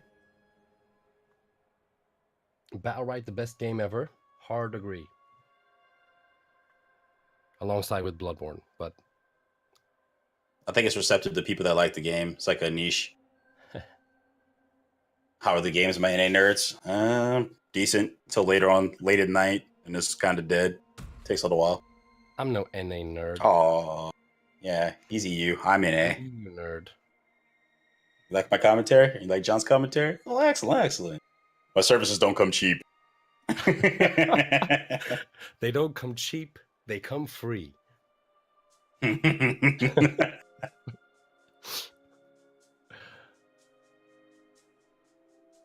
All right, we are almost ready to get into the game or get into the draft. Oh yeah. Sorry, I should be paying attention to that. We got a serious pick coming out. Taya bands on both sides. Pearl pick from Ooh, we got a Reyes. Pearl. Yeah. Oh boy. That's the Sirius versus librarian. Pearl. She'd be like, shh, quiet in my library. The silences will be coming out in force. That's a fucking librarian right there. It's the fourth game? Okay. All right, so this is number 4. So I believe we do have... Considering teams didn't make it to the It's, tournament, does that affect how many games we get to yeah, see Eli, tonight? it's an EU tourney. Casting some EU goodness. You can actually see the casting booth that we have going on over at Indie Tourney. Check them out since you're mine. Check out these. Check out these. And you can see the handsome devil that is John Folix. Eli should definitely check this out as a fellow tournament organizer, right? Yes, along with Penta. Where is Penta? I feel like he should be around here somewhere. I feel like he can smell a tourney. He's playing with his daughter. Okay. Getting her good at Battlerite. You know, his daughter's like 8 and she's already plat. Like, man, what is some of you guys do with your life? He's there he is. Hello, Eli World. Welcome Hey, to the Indie Eli. Tourney stream. Talking about the Indie Tourney Twitch, I've mentioned this already. If someone is new here and hasn't heard it already, if you do donate, subscribe, or share some bits or anything, all the earnings here go into future prize pools of the indie tournaments. So if you want to support the tournaments and like crowdfund it in terms of prize money, you can do it in any of those ways. All right.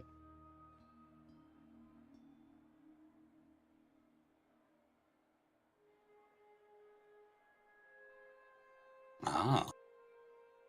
All right. So how's it going with the draft phase here?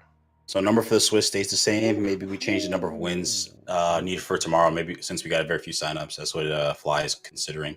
Yeah, so we'll see about that later when Fly has made up his mind here, but we'll still see the same amount of games. But what we will also see is we will see Radovid Africa throwing out a double support comp here with Sirius and Paloma.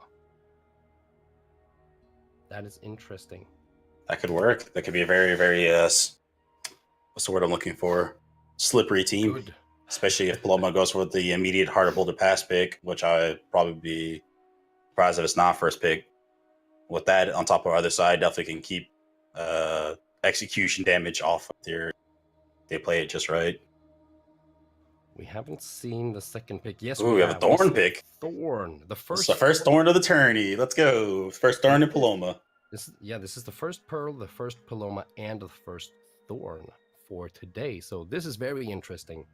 I mean, I'm getting more and more hyped about this game for every second that passes. We've seen great games from both these teams already, and now we're getting to see interesting comps with champions that we have yet to see tonight. Chat is giving some love to Thorn as well. That is good. Now we get the last bans here. Be the next last row for bans. We'll see what comes out. Thorn is actually going to be a pretty solid pick for this team. If they decide to go into double support, he can go for the Neurotoxin with Void Reaper to cut healing massively. Yeah. So that's some option pick he can go for. And a Destiny ban to come out. Destiny ban. You mentioned Destiny earlier. Destiny would have been super solid against melees. Also Elsa as well.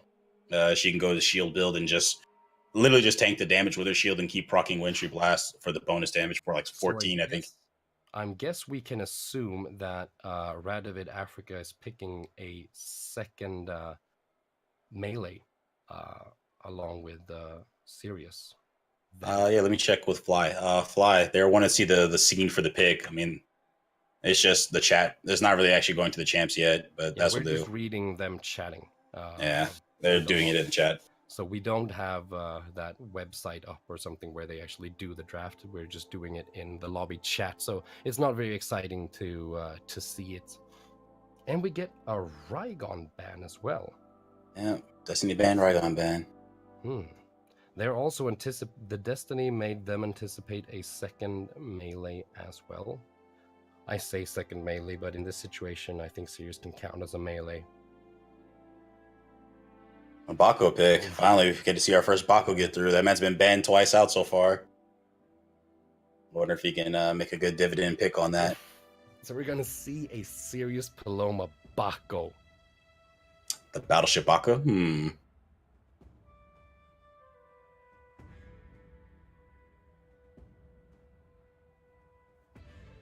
So what will Team Multinational round out their comp with? Oh, yeah. We did say Paloma there, Grooney. Will it be a Paloma Sirius Baco team on the side of Stratovic Afrique? And then versus Team Multinational with a Pearl Thorn and what? What can it be? Pearl Thorn. we're waiting for the last one. Drum rolls, please. Get a range is the question, and have a more standard comp. Jade, we get a Jade. Hey, a We Jade got pick a coming Pearl out. Jade Thorn versus a serious Paloma Baco. This could go one of two ways, actually. Jade gets So any Team dialed-in Multinational- snipes off for a surprise shot. It'll be crazy. Oh, Cross needs another minute. Yeah, Maybe he Team broke the seal. Multinational asked for 1 minute before we head into the game here, so you know. But yeah, I'm excited. Interesting with a Jade pick into a Baco, isn't? I would have expected, seeing these comps, I would have kind of expected to see the Jade pick first, and you answer that with a Baco. And that's the only one that can actually effectively deal with the long range snipe without any risk to themselves. Baco can reflect it, but then he has to put his reflective cooldown. That's a good counter pick, but I foresee at least as someone getting surprise shot. He's probably gonna go for the surprise shot, right, where it makes the stun last longer and then even longer coming from stealth. I think it's like 1.2, 1.3 seconds or something. It's ridiculous. It's a long stun off of 38 damage, unless they get the bonus right. That was 43. They could, if they don't have harder boulder pass, they're definitely getting chunked more than like 6 in their HP. But we'll see. We'll see. I definitely know surprise shot's going to be one of them. It's just too good to pass up. All right, so it seems everyone has readied up here, and we're gonna get into the game here. People are just picking their champions. Okay, so chat, let us know. We got I forgot the name again. Radovid Africa with the Strategic? Yeah. Baco versus Team Multinational on the Jade Thorn Pearl. Who do you guys like more here when it comes to composition? I like the fact that both of these comps are pretty damn new to us tonight. Yeah, I agree with that statement. What champion are you most excited about seeing here over? Gonna have to be my boy Baco, and honestly, probably Jade. Yeah. I'm Those two really would be interested in closer to seeing DC. a Pearl support here. IS, Pearl support, the Librarian. If you can get some silence off, that's actually big guaranteed damage. In fact, they could prime the sniper shot, silence, follow up the snipe, go with the E for the Thorn and pull someone in if they're that coordinated. I could see that being a thing. Because Pearl walking up with a silence is a threat in itself. And then, you know, most people don't like Jade because they can't even listen to the music while she's trying to snipe shot and stealth. Dude, that is exactly, that is my life as a streamer. Oh, sorry guys, need to hear these Jade snipes. And I pause my music. Which is a shame because my taste in music is, it's so good. Magnifique. Yeah, it is. It is. All right, we're here in the arena. Sorry for the delay. I'm not as patient either. I'm ready to see the bloodshed. You need to calm down, Ogre. No. I don't even know what that word means. Let's see if the skins they're rocking. We got the ring pearl. All right. And From a then we got skin the perspective, Baco BPL and chest for the Pearl. Jade skin. Nice. I think I don't have Baco them. and Pearl has like some of the better skins in Battlerite. And Blossom now because she keeps getting more skins. Yeah, that's true. But Now she's got this new memory endowed version for the spring.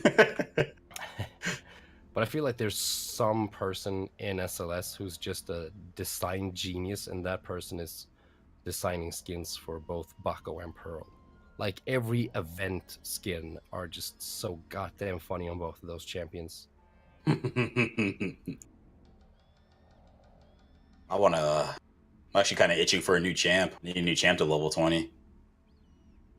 I wanted it to be a melee because I think we got a range and a new support. Shamla was the newest range, and then what was it? Who was the newest support? I think it was Xander. Is it all the way back to Xander? No, Ulrich was after Xander, right? I think so. Yeah, you're probably right. Ulrich. So you all right, okay, we're in here. We're into round 1 here. So we've talked about the skins. Now let's see when it comes to actual gameplay, which comp. All right, Silence coming out, locking down the Paloma, pulled her in. Yep, other side getting baited out, but getting an end cap on the Pearl, excuse me. The snipe, foretold it, is coming out. R coming out on Thorn, but he misses the E.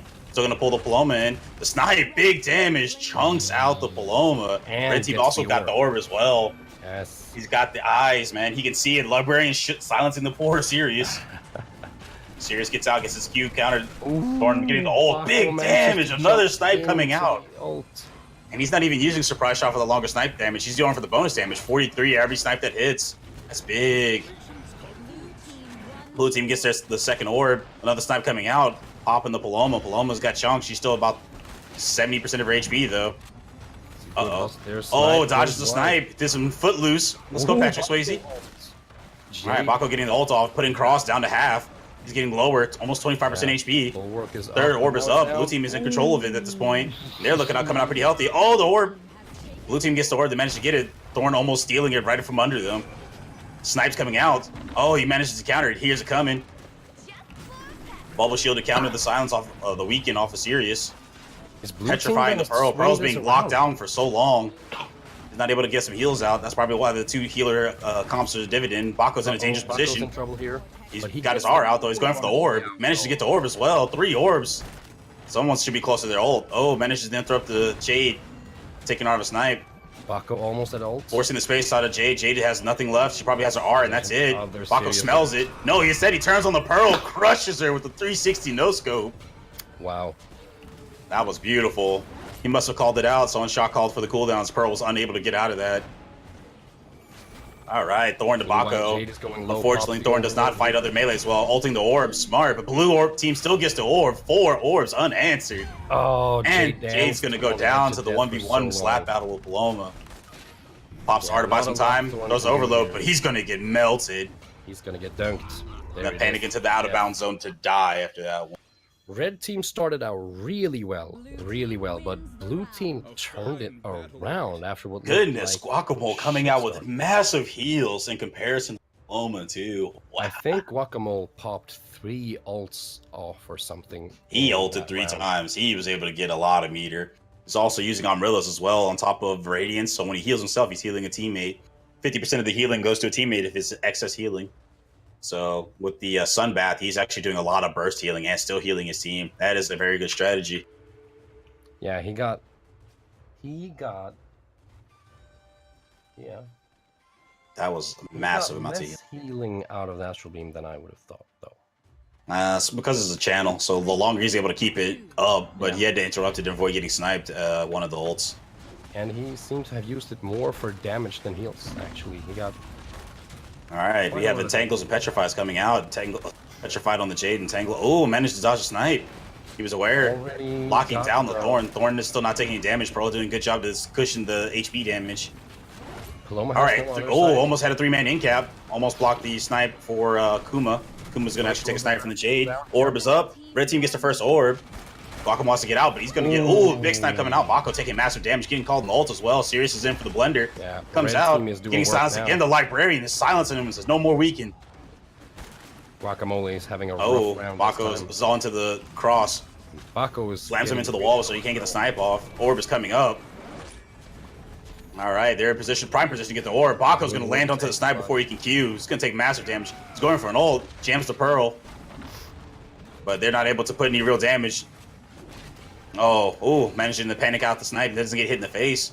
Still get sniped from downtown, though. Low members. Can they actually get this? The health is low, but they could turn this around. Kuma's in danger, though. Misses the EX base. He's in a bad position, split from the team. Thorn's going to get the ult for him. Other side coming out. He's going to actually move back to the Bako. See if he can heal him. Harder boulder pass popped on the Pearl.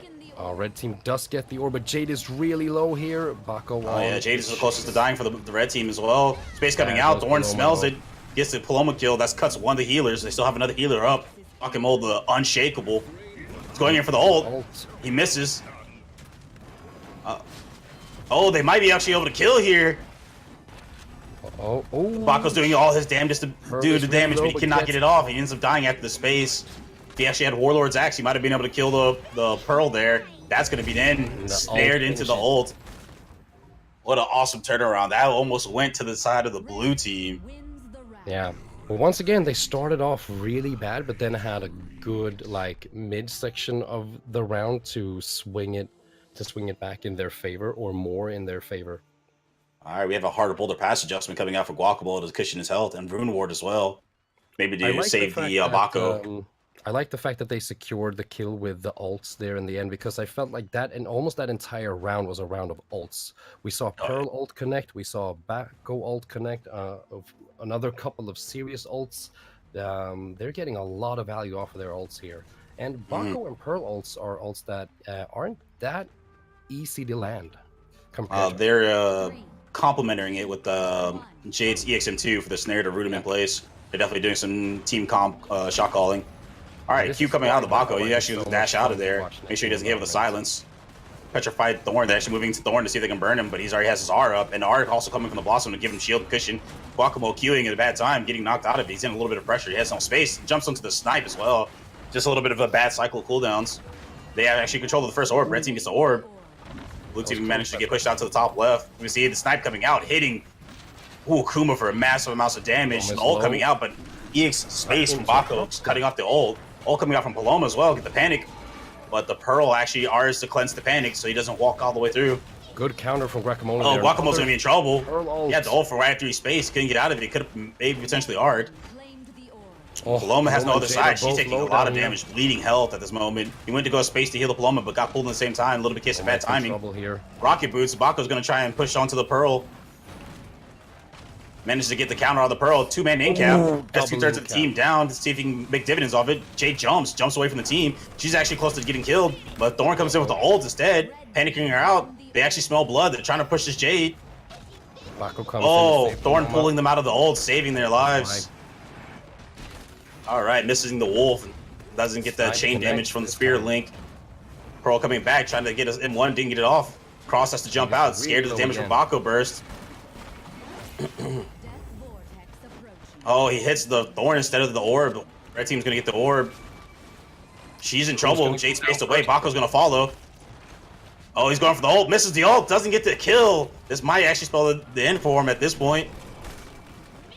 Oh, using the ult to iframe it, but Pearl's gonna go down. Goes down in the end. That was a mild choke and a half. Bako with the overload. Going the space onto him. Space, actually. That was a very good space. Bako's gonna. Oh, both of them gonna get caught, thrown out of there. The Librarian with the two-man silence. They're gonna take so much damage. Harder boulder pass, saving the Sirius though, weakening the Pearl. She drops the shield to cleanse it. They're fighting valiantly. I don't think anyone's used their overload yet. Oh, he misses the M2. Almost could have killed the Pearl there. He's actually gonna go down here because he's silenced. Yeah, red team gets the orb again, and getting murdered after that. Yeah, he's gonna go down after that. Yeah, that's a 6 sealing orbs that round actually. 6 orbs unanswered for the blue team. Oof.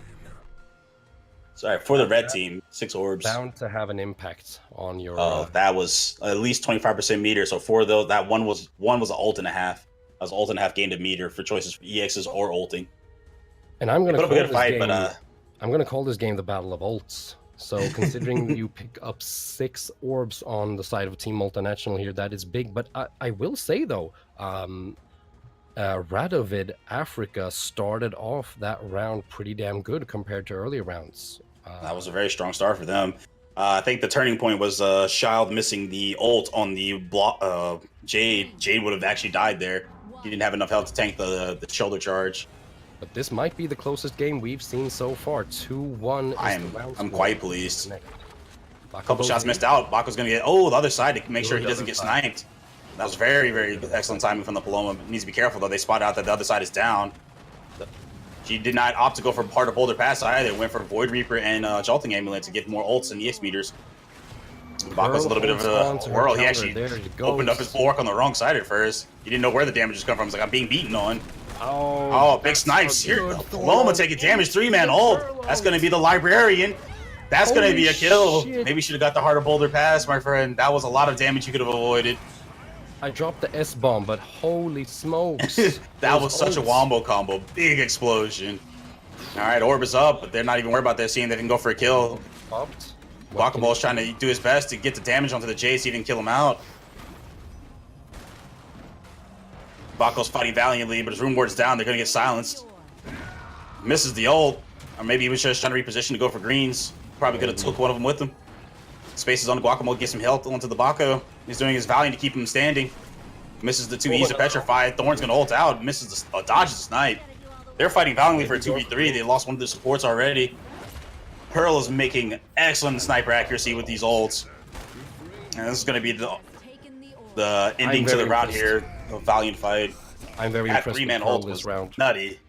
I don't know if anyone noticed, but at the start of this round, Serious Guacamole managed to petrify Pearl, went up, weakened her, started whacking a bit, and Pearl just held on to her counter.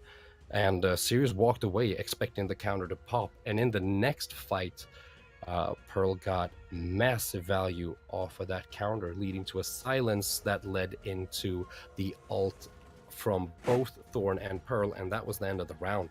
So I was very impressed to follow Pearl from start to finish of that round. Very well played from her. Very, very strong, but and the hands of a Pearl player, really the game is yours. That was very impressive. Very good 3-man ult too. Round 4 is underway. Let's see if we can get some adjustments out of the Stratovic. All right, 2-man entangles, snipe coming out, but it's been dodged. Other side burned down with Paloma. And we have a space coming out from Guacamole. Guacamole's counter being hit. He's moving in, but he gets silenced as he comes down. Excellent reflexes coming from the Jade. Ooh, Big damage. Pops the Heart of Boulder Pass already. Guacamole That's already his safety net gone. Red team's in the way of getting the orb. They have total control of this match so far. They're at 98% health. That's ult coming out. And they got one. I believe it's the Paloma. Yeah, Paloma's going to get silenced. Bako was going to jump straight into that fish. All right. Aside from Paloma to Managed to put some pressure on. The blue team is regrouping, but they've lost quite a bit of health in this fight. Yeah. 67 to 94% HP. Next orb is coming up. Let's see if they can make the turnaround for this one. They're locking down the Jade. Manages to block a little bit of damage for the Paloma. Reflect some of the Thorns. Oh, stealing the orb as well. Good choice. Good orb steal. And an ult off of that. Oh, instantly silencing. Oh, tanks it all with the Barbed Husk. Insane reflexes coming from the Thorn. He was ready. Yeah. Can he get a Q off? No, he managed to block it with D. Probably didn't have Q. Oh, can he get out? Nope. Stunned in again. The team is womboing this perfectly. The Librarian misses the timing for the iframe and one silence to get the kill. Guacamole might go down, though. His health is just low. He's ulting to see if he can get some healing onto everybody. Spraying with the healing Final Flash. Oh, this is looking pretty rough for the team. Paloma getting pulled into the ending of the Thorn ult. Counter being procced on Sirius. Bako might actually go down. He pops a shield to give him some cushion. Wound Ward coming up as well to give him some more health. Manages to get the end cap on the Thorn, pushes him to the wall, pops a Heart of Boulder Pass. Some good damage onto Thorn here, but they're all very low in the blue team. Oh, red team gets the orb 3-1 so far. That's 75% meter gain. That's enough chance for another ult. Speaking of which, just comes out. Thorn managed to ult out. An instant here. Ooh, getting caught by another Pearl ult. That might be the kill. Yep, Kumaga's gonna die to the zone. Overload's coming out from Guacamole and Bako. Bako's overload is almost over, but he managed to get the kill on the Jade. Don't hit it. Oh, managed to keep himself alive. He didn't hit the Barbed Husk to kill him. Watch out now. Perfect. Now they're just putting a lot of pressure on Thorn. Thorn does not melee fight very well against other melees. Who gets the orb? Oh, Bako's gonna get the kill with the Warlord's axe. Beautiful. Oh my god. Now it's just 2v1. Now see if they can do this. They have to be careful not to put themselves in a bad position. Good in cap. Get out of the ult. Oh, but that's a 2-man ult. That might be it. Pearl ults are game Yep, winners. the Librarian, but misses the timing because of slow-mo. He was able to get ability out. Oh, can he get enough of there? Almost kills. Overload to overload damage. That's plus 80%. Oh, Nostracula has the AoE silence. He can hit the orb. Intense 1v1 this is. Pearl All in a right. 1v1 in a small arena. Oh, This goodness. deadly. He had another ult waiting in the chamber. Can he get out of there? No, Guacamole's going to go down. These Pearl Oh, ults. the 2v1. Oh, but I feel bad for the blue team. That comeback that they That was in had, their hands. that was so 2,300 close. points coming out of the Baco. He was playing out of his mind. My word, if they had pulled that comeback off, it would have been astonishing. But these Pearl ults, They're on I point. tell you. Oof. I didn't It's quite not catch where he got making the the meter from. I sniping think because he got the orb and was that already at 50%. He was able to ult and ult again. That was pretty stellar. Wow. That was intense. I thought that was their round for sure till they both got I would caught. stand by my earlier statement that this is the closest game we've had so far. But Oh, it's yes. still match point for Team Multinational here. 4-1. I would love to see Africa to pull a comeback out of their tails. Oh, get baited out of the queue, but he has to jump out there. No, he misses the space. Jumps over the walls, out of position for his team. First orb is about to come up. Big damage coming out. Taking a lot of damage. Guacamole taking some hit. As well. Thorn is putting a lot of pressure on the Paloma. She stands fast. Cooldowns, yep. But Thorn is winning versus Baco here. Good space from Baco, but Thorn is going to get silenced. A lot of backup Ult here. coming out. Guacamole and the Baco getting caught. Who knew Pearl ult connects? That is another Pearl ult connected. Got to keep an eye out for this guy. Straculo is definitely on point for that. Oh, all right, the orb is up. Paloma's going to go down. No hard boulder pass. Unfortunate. This is probably going to be the game. Probably needed the safety net. Definitely didn't get enough out of the Void Reaper. Baco going to take massive damage jumping onto the snipe. Cross. What can Radovid do here? Not a lot, it seems. Yeah, this last round might have been the blowout. Every other round was super close. Oh, it gets out of there, though. The space in one counter. Normally that doesn't work. A whiffed Pearl. Oh, getting entangled before he can go for the orb. His eyes are on the orb. Blackshaw's not going to be able to get... Oh, but it does get the two-man in cap. And he gets the... He managed to get the orb. Outstanding. Get those greens. All right, they're fighting valiantly. Guacamole's come back with the counter. He's still down there, but Baco's going to go down. I'm watching him. Following him. I want to see him fight it out. Oh, no. Reyes is just watching him. Wow. He knows it was over. Let's see if Guacamole can come out with some crazy dividends. Maybe he might be able to get 1 or 2 kills, but it's not looking likely. No, Guacamole knows the fight is over. Oh, and they GG. don't let Straculo finish it with the Pearl ult. That's a rough ending. I didn't want to see it like that. But some props to Cross on Jade as well, though. Kind of behind the scenes figure in this Massive in this game, snipes of pressure coming out. How much we saw of Pearl and wow. Pearl In and round 5, the Pearl got 261 points off of ult. Oh boy. Oh my god. That's nutty. But like you said, like the EXM2 snares and just a lot of utility from Jade with her E, with her R, just able to guarantee the ult connects. A lot of the things that we give Thorn and Pearl praise for in this game. So a lot of shout out to Jade as well. This was a great game. The Battle of Ults will forever be remembered in the Indie Tourney. And yeah, wow, we were excited before this game when we saw these competitions, and this game delivered. This did not feel like a 5-1. That was heavy mental attrition there on their part. Especially for Baco, he had to react to a lot of things he used to do. Does he react to the Thorny? Does he react to the JQ? Does he react to the Pearl M1? A lot of projectiles that can have a lot of follow-up pressure. It's crazy, but it was a good fight. They started stronger, but getting a little bit frazzled towards the end. Last round was definitely a rougher. They picked out the Paloma. Paloma got caught without them too, and it was pretty much a wrap there. Hello, Luminary. Team Multinational win. Croce, Royce, and Straculo picked up the win there. Eli's like, Pearl Gang, let's go. Of course he'd say Pearl Gang. But yeah, the strat was very, very smart. And Raka, this is an EU tournament, Indie Tourney, actually. Check that out in history. I'm just covering from my angle, so you see where I'm focusing my eyes at. I was kind of hoping that Baco might pull a play out of his butt, fight the Thorn with 80% of his health. I like Cinderella stories. Yeah. I don't know if you usually find them in Baco's butt, though, but who knows? I mean, you're right. You're right. All right. I believe this is the last match of the tourney. Yeah, it might actually be Oh, I got an before we invite. head. Hold on. I think we're in a different one. Oh, it's Hopeless's team. Oh, nice. We haven't Oh seen boy. him yet, but Let's I'm go. get me out of there. Wago from NA. I don't believe you. All Hey guys, good right. luck See at you later, passing out. Luminary. All It's good right, seeing you. Luminary. Have a nice blackout.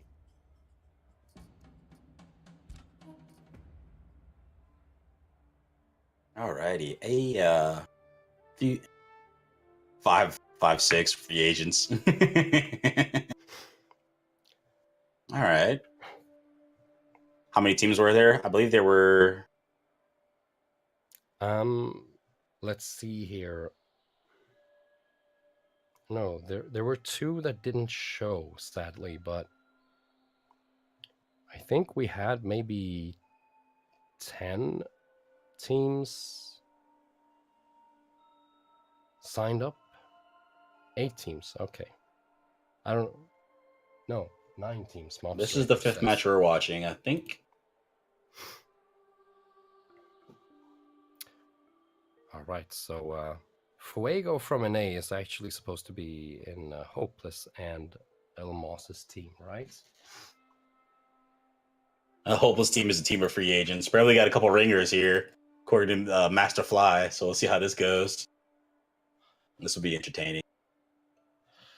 Wow, I'm still smiling and I'm still a little bit like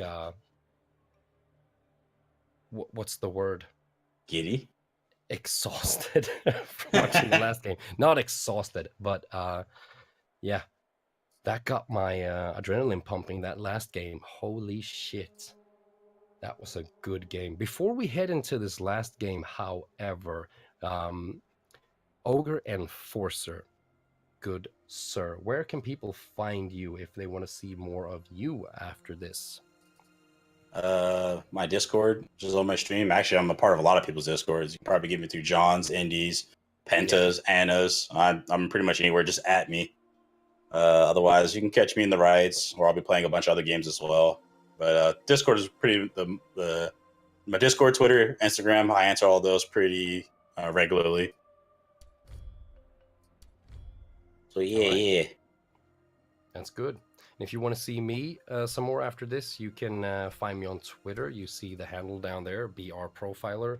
If you want to see me play some games live, you're going to see some Battlerite not at the level we've seen today, but it might still be fun to watch me and my pig hang. You can find me on John Felix Live. Speaking on Twitter, though, make sure to head over to Indie Tourney on Twitter and follow them. Also answer their question there, who is your favorite Battlerite character? And then you can also win a Steam key to an indie game. That's not that bad. The winner of that little Twitter giveaway will be announced after tomorrow's broadcast. Speaking of which, tomorrow is the double elimination bracket. We were going to say that all teams with 4 wins or more qualify for the double elimination, but we might actually reduce the number of wins required considering that 2 teams didn't show today. We still haven't received the final word on that, but yeah, we'll see. And the Master Fly says we have one more match after this one, assuming they can get a hold of the second team. Hopeless is trying to hail them now, so we'll see what happens.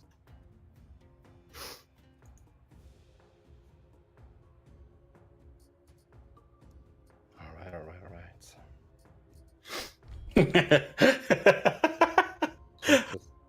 Hopeless is like, I'm nervous.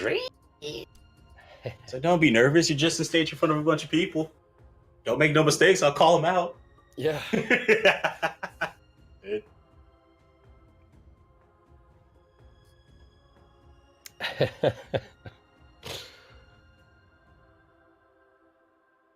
Hopeless is trying to send some weird encrypted message in Twitch chat here as well. I think you'll be fine, Hopeless.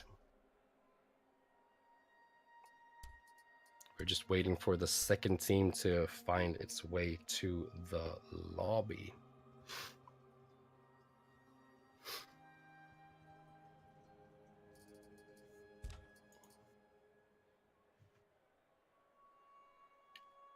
So yeah, we'll get back to you on whether it's still 4 wins required to qualify for tomorrow, or if we're changing that number to uh, a lower number. I'm guessing that would be 3. Um, but we'll see. I'll get back to you on that as soon as the Masters. And while we wait, we watch some Ogre Cliff busting out some moves over there. Looking real good, Cliff. I'm sorry, what?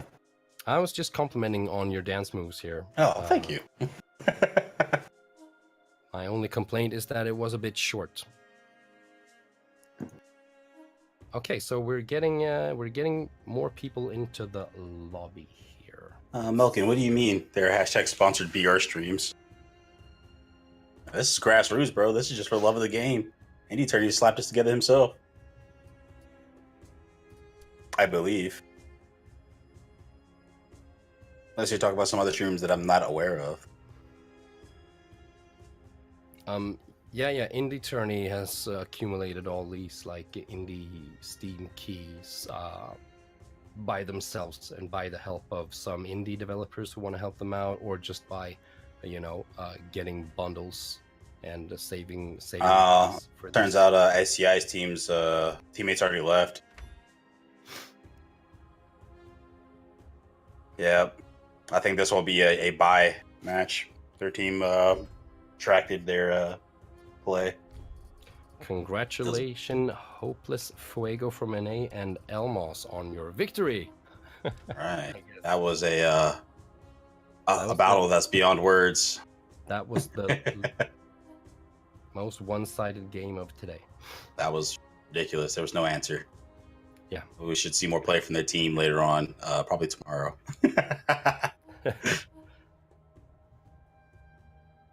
All right, match. Yeah, that's a shame, but I guess it happens.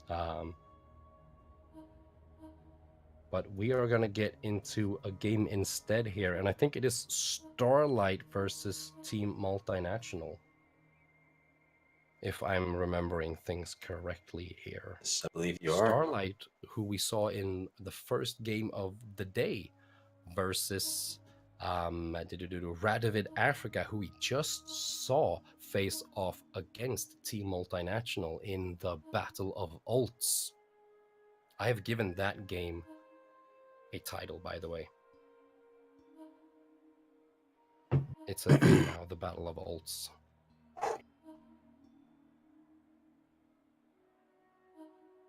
He's just searching for live VR streams and found 2. Curious.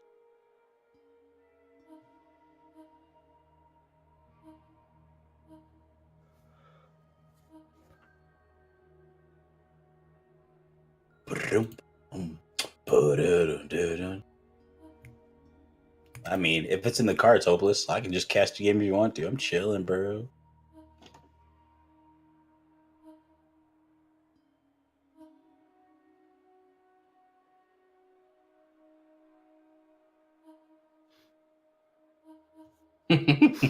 Fly, please. Yeah. And look, man, your match was so beautiful. We had no words for it. It was crazy. You guys went in there, swept them so quickly. Yeah, that was great. Okay. Okay, guys, let's start the ban because I don't understand anything. Already done. Have they done the entire draft phase in Russian here? If so, we are clueless as to what's been going on. I see there's a lot of Russian going on in chat here. I don't know if they've actually done some banning or not, or if they've only done some trolling here to us non-Russian speaking people. Ready for the radio from Strakulo. We'll see what they picked and decided. So we can't do any brainstorming for you guys. I apologize. I'm limited in my other languages that I understand. All right, so in honor of our German tournament organizers, we have decided to cast this last game in German, right? That is what we said, Ogre? We should try in silence for me.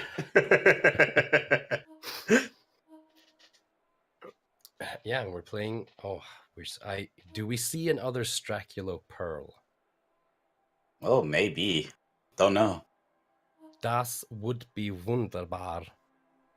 Achtung, Achtung, Pearl alt incoming. I've actually studied a bit of German, so I could flex here, but I think we should keep the stream in English for everybody else's sake. Mobserator's already pleased in chat. That's where I usually flex my German. I jump into Mobserator streams and I talk the very little German I know in his chat. All right, I dig it. Right, everybody wants to talk to Fly in the lobby here. I think they're pinging him to ready up. I think everything's ready. Most likely, yeah. Okay, so have picks already gone down? Picks and ban? Hey, there, that's a beautiful emote in the chat there, Mopsy. My samurai pig. Get some love. All right, they're reading up. Did they actually do the pick and ban in Russian already? It seems like it, and if so, we see Starlight with a Rygon Varesh Lucy. No. Okay. They are pulling a fast one. They were trying to wait for Fly, but instead they kicked him, so they don't have a cam for it. But we were watching from our streams. I think you're streaming as well, right, John Felix? What did you say? They kicked Fly, so they don't have a cam going. And there you go, they got it back. Yeah, that didn't get you into the game any quicker, did it? Such impatience. There we go. Now we have our cameraman. John, do you know Mop's most common phrase? Scheiße? No, I don't know.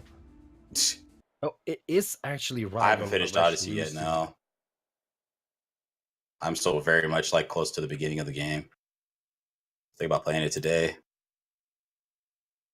Ich hab doch Space gedrückt. That means, but I pressed space. Yeah, I see that a lot too, actually.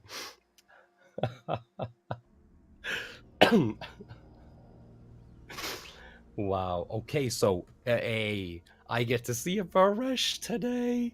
Oh, yes, sorry. We're seeing Starlight here with Rygon Varesh Lucy versus. Unfortunate. I can't see it from my side. The multinationals who are playing older Jade and Baco. We saw Jade and Baco from them, but instead of a Pearl, we see older now. That's odd. Older Enforcer left the private lobby. I wasn't able to see it. Didn't pull me into the lobby. So, like, you were able to call that out. I couldn't see that. I was just sitting there. Look, all the names up on the list. So you can't see the game right now? Probably see it from the stream, but I'll be delayed. I'll probably be a silent one for this one. Because I'd be delayed. Fly, can we do anything about that? Ogre not being in the game. Because it didn't pull me in. So I turned over to the stream, Indie Tourney stream. I was like, oh, they got in. Oh, well, it's fine. I start in 10 seconds. Maybe he can like screen share on Discord so you can see it there. True. 2, 1. All right. Otherwise, I'm gonna have to cover for you with the one talking the most. But yeah, I'm really interested to see what they can do with an older, and it's Royce playing support this time as well. Good panic on Tobacco here, who just has to waste his space pretty much to get out of that. There he goes. Here. Right. Ooh, there's a red team gets that orb. Ooh, that's a good double in cap from Baco, but he jumps straight into a petrify, so nothing happens there. That was a funny interaction. Good stalemate. Rygon pops his ult, doesn't get that much damage, but Jade decides to stay in it and snipe and takes a shit ton of damage from that. Varesh is actually dealing quite a lot of damage there with his debuffs, but red team claims their second orb. Baco goes in, gets another in cap onto Lucy here. Oh, the goo comes out, but that's a good ult from Older. Yeah, that's not good to do. It's choppy. Another good panic from Lucy here. We're seeing... I thought Lucy would have more trouble than she's having, actually. The Varesh ult is actually getting some value. Hits 2 out of 3. Okay, this game is pretty even. We see 52 to like 51 when it comes to health here. It's pretty much dead even, but Bako is actually quite low and close to being in executable range here.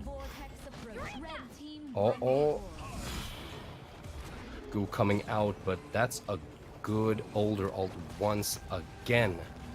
I think it's impressive that Multinational are playing with different players on different roles, and they still play so well with these cooldowns, timing it really well.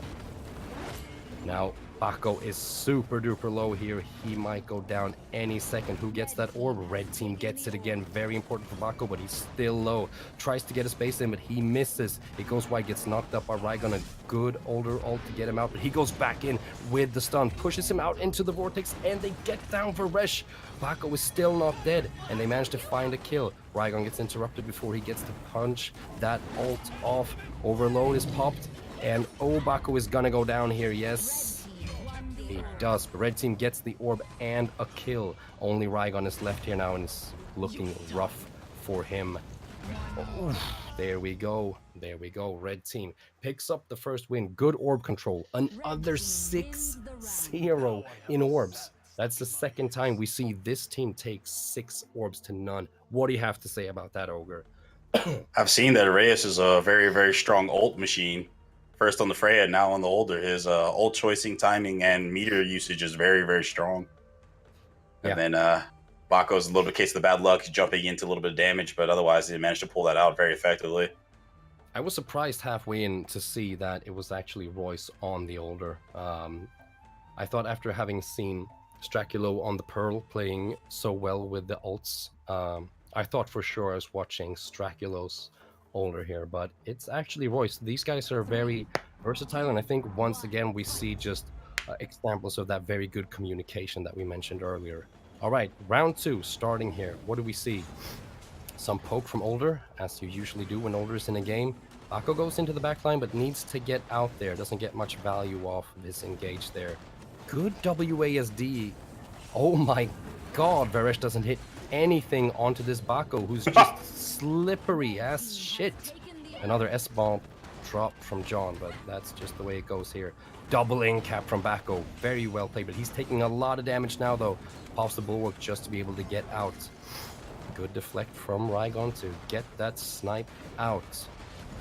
But yeah, red team with a lot of mid control here. They already have 1 orb. Can they take a second? And Bako makes sure they do. Missed ult from Bako there. He needs to get out again. Snipe does not connect, I think, and Bako is in a lot of trouble, but a good older ult and Shade ult to apply some pressure there while Bako gets out of dodge, and that is just perfect orb control. Perfect orb control from the Multinationals. But Bako is low once again. Oh, and his all the various debuffs on him, and he actually goes down this time. There aren't enough older ults in the world to save him this time. And blue team gets around. Things are looking up for blue team. They've gotten a kill and they've gotten an orb. Holy shit, this looks like a win for them this round. There we go. 1-1. Varus was pretty strong presence in that round. Put out a lot of damage. Well, once he was finally able to hit the Bako. Bako's been taking dance lessons from Patrick Swayze. Oh, yeah. That was dirty. Real dirty. How he just dodged everything. Yeah, we got the movie reference game on lock here. And yeah, we both love Dirty Dancing. Great movie. Yeah, it's okay. I'm actually kind of surprised that Ash didn't decide to go for the synergy, right? Probably could help the team trade very heavily if they could just keep the rings on them and then E at perfect times when you needed to. They don't have anyone that can cleanse unless they use the rune ward. So that could have been an effective choice here. Excuse me for the coughing there. All right, let's see. Who will take this? We got a 1-1 situation here.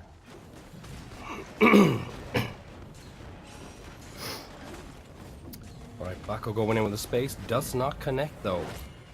Rygon is wreaking havoc into the backline here. Deals a lot of damage onto Older. Doesn't really get out, but red team gets the orb. As they usually do. Oh my, Bako is in trouble again. He takes a lot of damage going in there and needs to play with low HP for very long periods in these rounds.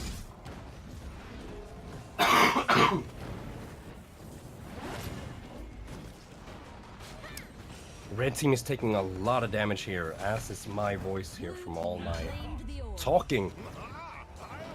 I'm not used to doing so much talking in these rounds here. I'm sorry, people. Oh, a good Bako ult with the overload pop, but it seems like blue team is going to take this round quite comfortably, actually.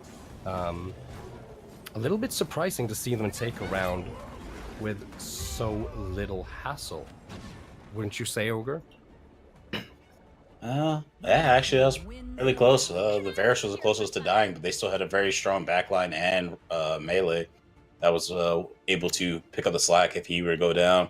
And really, it was only because the overloaded ult from Bako did some damage. This is a good swing. I like this.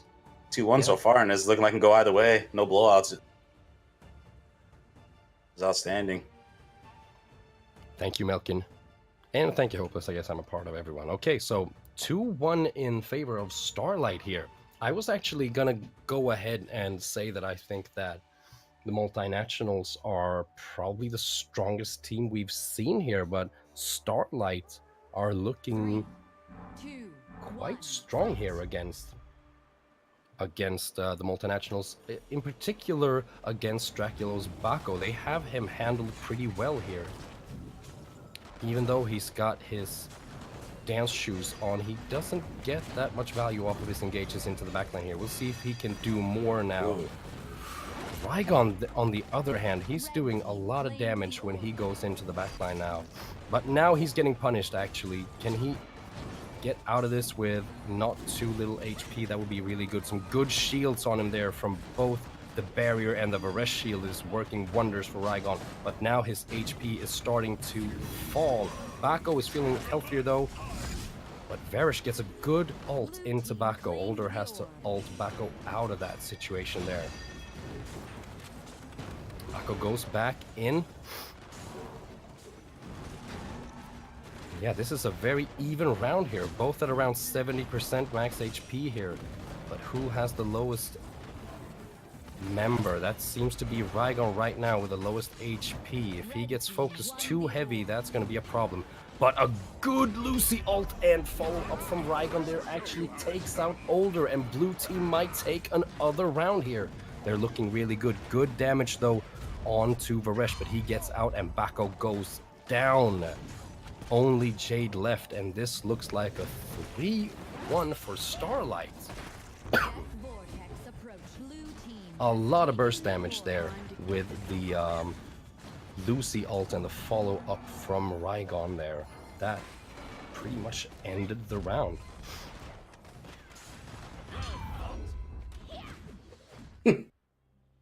Had him looking like Scooby-Doo for a second there. Jade is running an all counter to where they were at.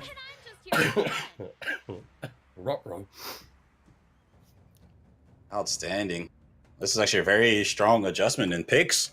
This is actually, I think, the first Varus we've seen, and he's been paying off, putting a lot of debuffs on the enemy team so far. Yeah, I noticed in the middle of that round, didn't think of it before, but I was giving Rygon a lot of praise for managing to deal so much damage onto the backline of the multinationals, but it of course helps when he's got his Q, he's got barrier from Lucy and the inhibitor's guard from Varesh to help him out while he's in there. So yeah, I think this is a very good comp from Starlight. And yeah, the multinationals need to make some sort of adjustment here in order to bring things back in their favor.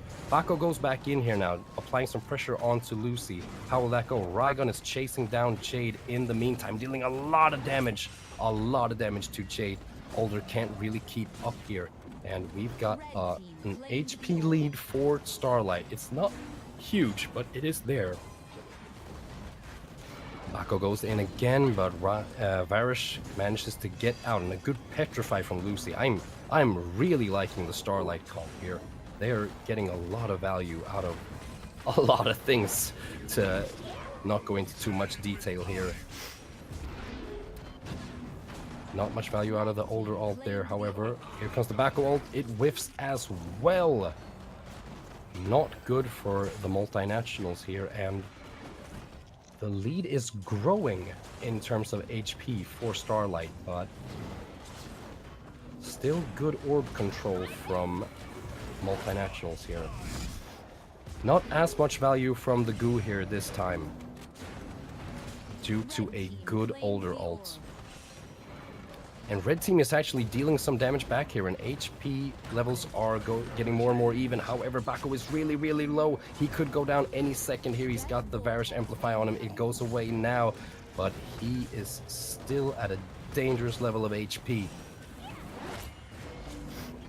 He's very close to being able to be bursted down, and the same can be said for Jade here. Varish counter hits, that is not a great thing to do. Trust me, I've done it quite a lot in my days.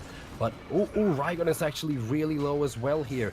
Ooh, no. Jade gets panicked out into the vortex, and the Lucy Goo is dropped onto 2 or 3 members. Jade is so close to falling, but a lot of players are, and Lucy is the first to fall. Who will be the second? Can the red team not lose anyone here? They can't. Jade goes down. Everyone has very little HP. There goes Bako. Only older left now, and he goes down as well. That was an intense and Killed off the aerial strike recast too. Woo, that's so anime.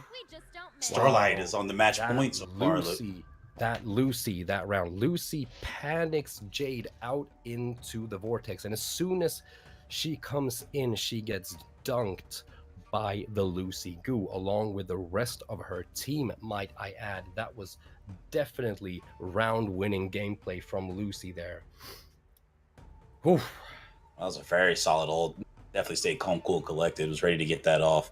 Just waiting for Jade to come back, knowing that she must use all the mobility she has to get out of the vortex. So there's no way Jade has a space when she comes back in. That is just very smart thinking from Lagushka? Was that the way to pronounce the name? Lagushka.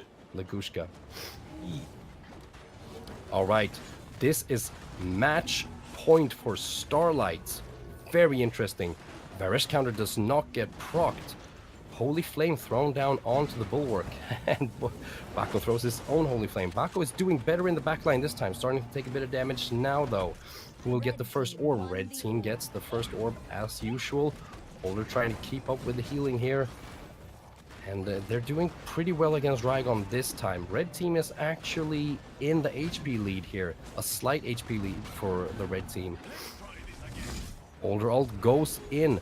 Oh, they get a good stun into the Bako ult. This is some good combos here from the multinationals, and it deals a little damage, but it's still very even here when it comes to HP. We got like a 10% lead for the multinationals when it comes to max HP, but Rygon has taken quite a lot of damage, and he wants to be in there, so that's a problem for him. Oh, the older ult gets some stuns off, but the Lucy Goo makes it impossible for people to follow up too much onto that. Bako goes back to securing orbs again, however, which he is really, really good at. And it's 3-0 in orb score here. And yeah, red team is looking really healthy. Unlike Rygon, who's taking a lot of damage again. He tries to go in, but it's hard with that little HP. Good older ult to get out of the Varesh ult, but Bako is actually taking a lot of damage as well now. Both melee champions are in trouble, but that's a beautiful orb take from Bako. Very good at securing the orb for his team this round. A good in-cap, and Rygon is in a sticky situation here. Gets petrified, and the snipe secures the kill straight out of the petrify here. And if red team doesn't take too much damage from the overload here, they might take a round back. They get another orb. When red team wins, they usually do that with 6 orbs, and it seems like they could do it again unless blue team dies before that. Looks like they will, actually. Overload is popped, but I don't think there's anything they can do. That's 5-0 in orbs. to the multinationals, and 4-2 in rounds in favor of Starlight. This game is interesting. They're definitely not going out without the last hurrah.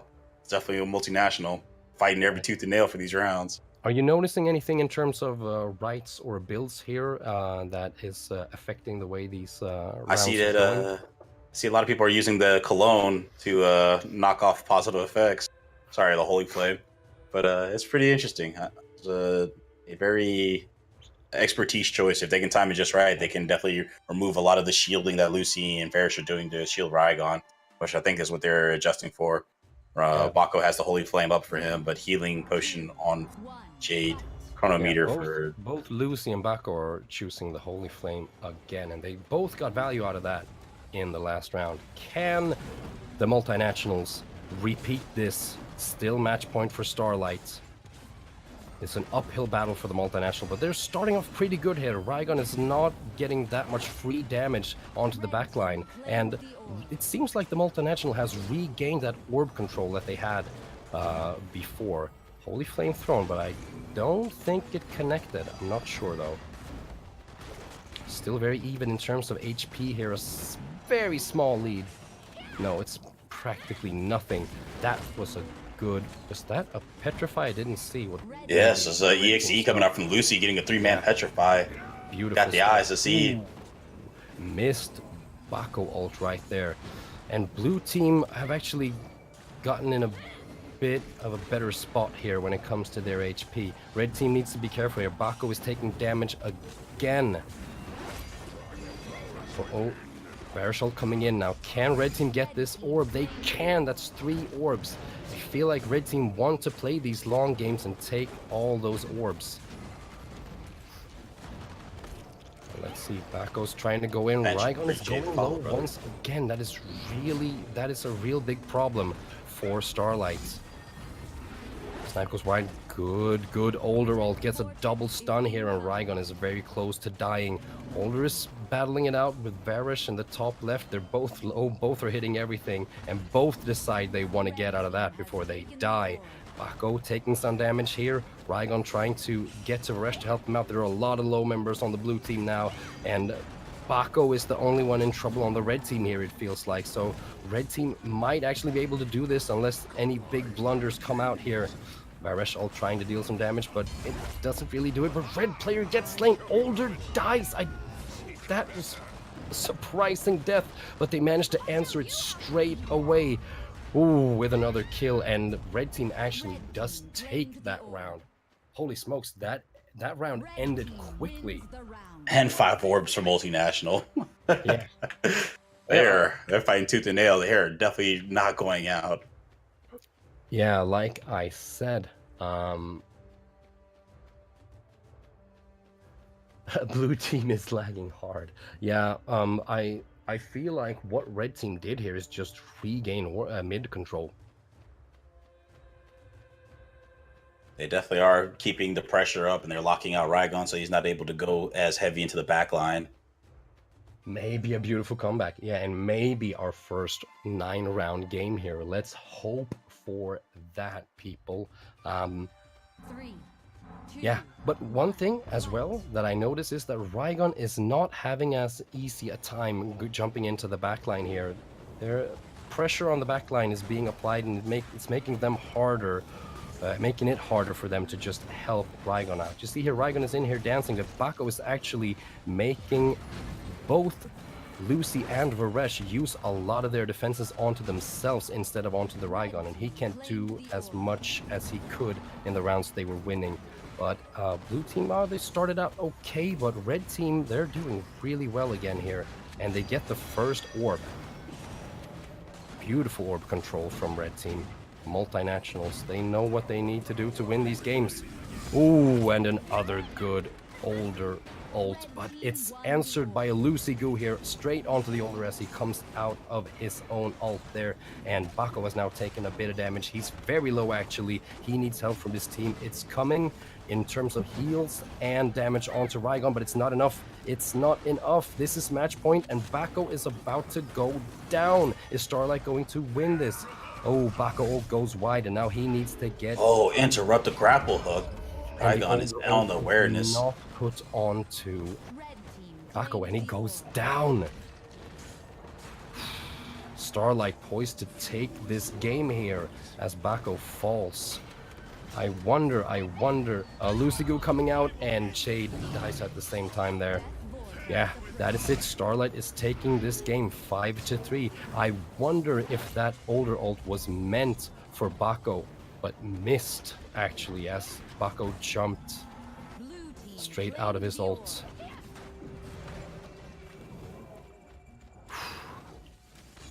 Yeah, Older is trying to hide around the corner there, but the Vortex is making it hard for him. And Starlight, who we saw in our first game of the day, actually get demolished by Radovid Africa, a team who then got beaten by the Multinationals. Now Starlight takes down the Multinationals in a 5 versus 3. Wow, I'm surprised by the outcome here. I thought that the Multinational was actually going to run away with the rest of their games, considering how strong they looked in their wins here. But Starlight putting up a good fight with a really good composition. And yeah, answering the team play and communication of the Multinationals with some great team play and communication with themselves, from themselves, rather. So you got to hear a lot of John with his sore throat instead of Ogre there. Solid casting. Yeah, I had to stay on my toes there. That All was right. a really, really eventful fight. I enjoyed that. I was actually starting to root for multinationals. They were just keeping themselves professional and ready to fight every inch of the ground to get that match back.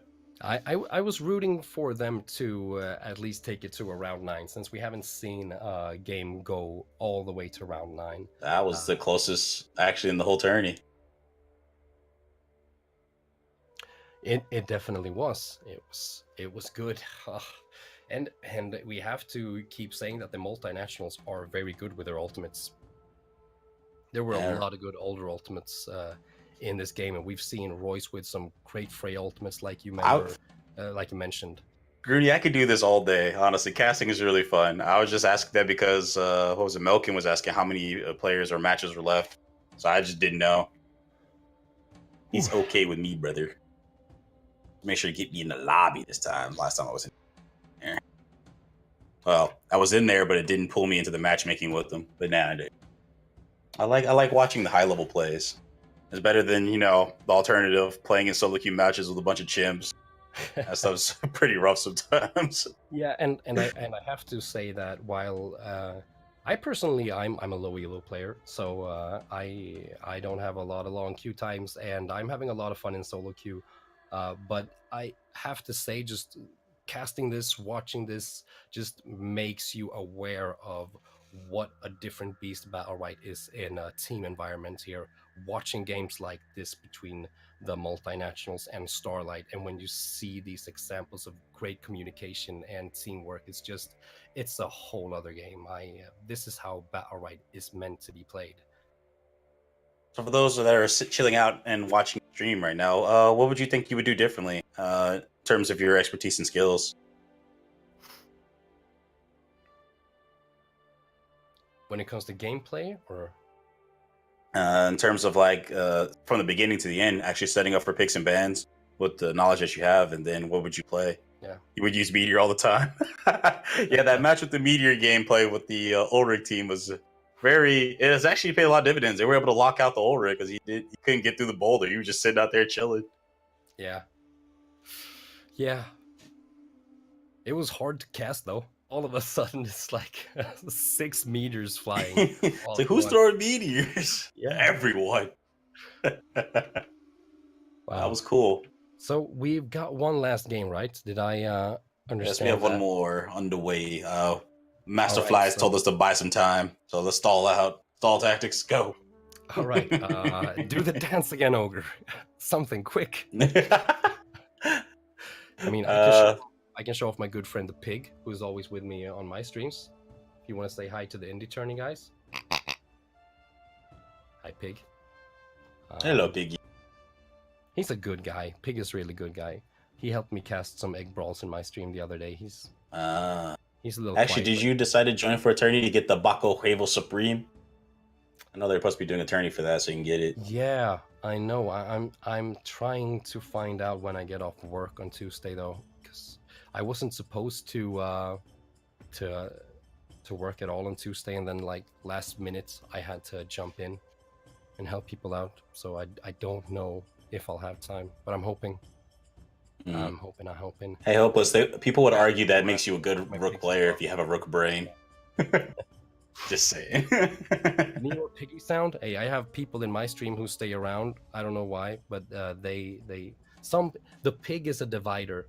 Some people love the pig. Some people get furious as soon as they hear the pig. I don't know why. I absolutely love it. But I think we're not going to go too crazy on the pig here since this is not my stream. I think you should do it like if you ever like die first and you watch some questionable stuff, just like the pig's like, yeah. Yeah, he usually gives me a hard time when I suck. He makes a lot of noise when I play Sekiro, though. He calls me out for all the dumb shit I do in Sekiro. So yeah, he's harsh, but he's fair. You know, he tells me when I screw up, and he doesn't sugarcoat it at all. I like that.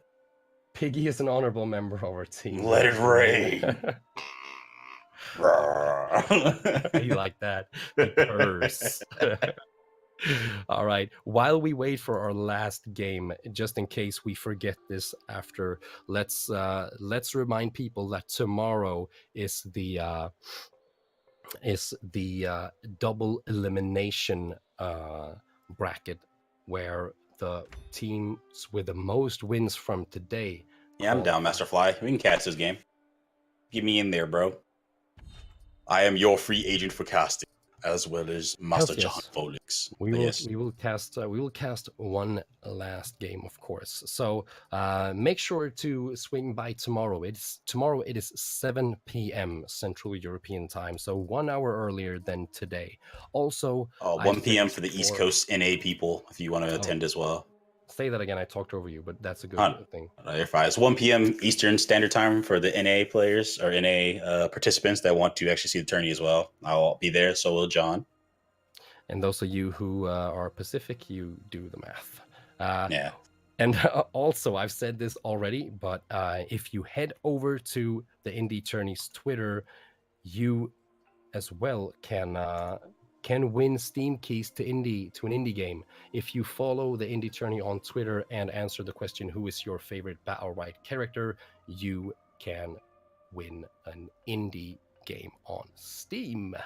The winner of that little Twitter giveaway will be selected after Sunday's broadcast. So don't forget to do that at least before the Sunday broadcast is over. Okay, so we have another game of the multinationals here versus Hopeless's team is what we're calling it. I know I'm calling them team free agents because they're all free agents. They have a name though, and it's very creative. It's the first 2 letters of each member's name, but I don't remember the exact order here.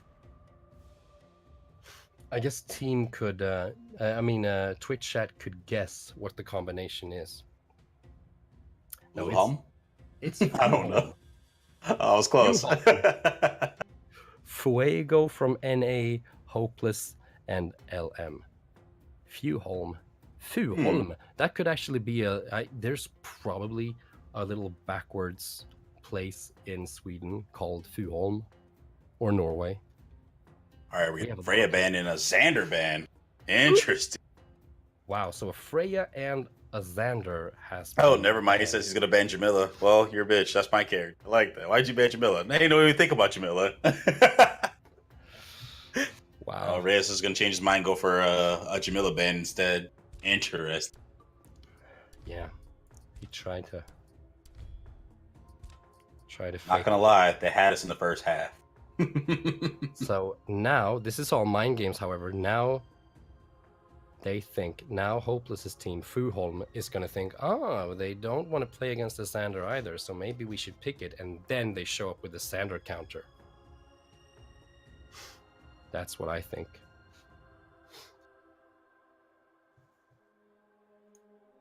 All right, so what do we have here? We got picks. Rhea says pick Tyrukan Blossom. He just went for the whole comp. Yeah. Yeah, Master they Fly said, says Fuholm. screw last ban. We don't have time for that. Ain't nobody got time for that. And we're going to pick see Pearl Rook and a Rukon. Rukon Blossom versus a Pearl Rukon Rook. So we see Rukon versus Rukon here. That is actually pretty interesting. And we see another Pearl. Pretty awesome. We have Little homages. seen a Blossom from the multinationals before, right? I think we have. Yes. Brought out a Blossom previously. Yes, with the right that I just forgot the name of. That is so Yeah, good because it against melee was teams, right? the Boom Bloom, the Pollen, the bonus stun. That was their game against the Pepegas Sapphire's Yeah, team. the Ulrich and Ulrich Rukon Rook actually. Yeah. No, Freya, not Rukon. That was a solid match. All right, now that I'm back in here and I can give you some commentary for real time, I can let the man rest his throat. Oh no. Right, so since my throat is so sore, I'm gonna hand this one over to Ogre Enforcer and my pig. You guys can go ahead and do the casting for this one. My pig is very talkative, so now I'm kidding. I'll be here. All right, actually, let's take a look here real quick. Let's take a look. All right, you still got that awesome skin from Cross coming from the Blossom. And we got the prehistoric tie. And basic butterfly Rukon. Nothing too special over there. This the winter skin. Nothing too crazy. I'm gonna go ahead and say that no other tournament in the world takes skins as seriously as the indie tourney here. So you gotta look good if you want to win. You know, if you got a good skin and you play in the indie tourney, you gotta flash it. You gotta let us know because we like that. All right, so we see some builds from the red team already. We got jolting amulets from both the melee players here. And a crown of power on Pearl. She's expecting to not take damage here for a long time. Which to get a lot of early game damage, possibly. I guess Pearl. All jolting amulet on the other team, they're definitely going for the ults. Oh, yeah, they're the winners of the Battle of Ults, so I'm not surprised here. And all right, we got some. Crouch is chilling like a villain. All right, there we go. All right, we definitely have someone that is AFK at Cross. Nope. Reyes is positive for Cross. I believe Cross is. Oh, there he is. He's ready. Roll back. Okay. All right. Blue team has actually managed to take hold of the middle zone with the Blossom aggressively coming in, using the tree to block for damage as well. Rook hits the Q for the Rukon, excuse me. Thinking about the champions right now. They're doing a little happy dance battle. Hits an M2. Here goes the crown of power. It's gone. Blue team managed to steal the orb as well. Taya doing a lot of damage, making sure to keep them locked out with the haze movement. Ooh, Hopeless taking a lot of damage trying to fight Cross. And Blossom deceptively has a lot of burst. They've all moved around to the Blossom. Jars and Panic managed to get hard by the... Oh, but the pulls are everywhere. Everyone getting yanked by everybody. Reyes pulling the Blossom out of danger, and the other Rukon pulling the one back into danger. He might actually go down. His health is low. Second orb is up. Will they actually turn around and get for it? Red team gets their orb. The second orb. Rukon getting a lot of damage out of his ult. Extended the duration of his ult by pulling the orb at the same time while he was ulted. And Rook is going to go down, trapped onto the Boom Bloom. It's now a 2v3. Overloaded Hopeless is actually trying to get a kill for Stracula.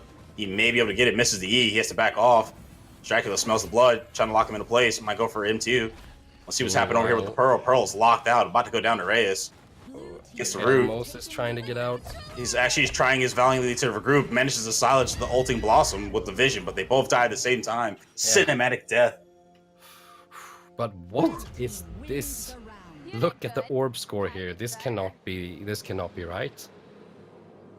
And they gave him a little bit more help, but they weren't able to make the punish off of it. Fuego in particular was actually suppressed a lot of the match. He did not put up a lot of points.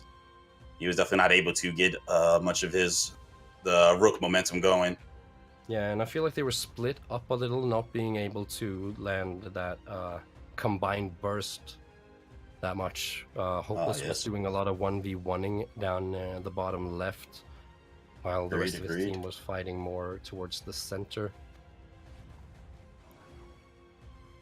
But I guess that's a good job from the multinationals to split them up. Let's see how the adjustment comes out. Round 2 is underway. Let's see if their positioning can be a little bit more tight and then get a lot more punish. Oh, they actually managed to knock the Blossom off the mount. She's slow, but Fuego has called for a pause. Be having a little bit of technical issue or difficulty. We do have a Crown of Power. All right, well, stand by. We have a brief interruption in our action.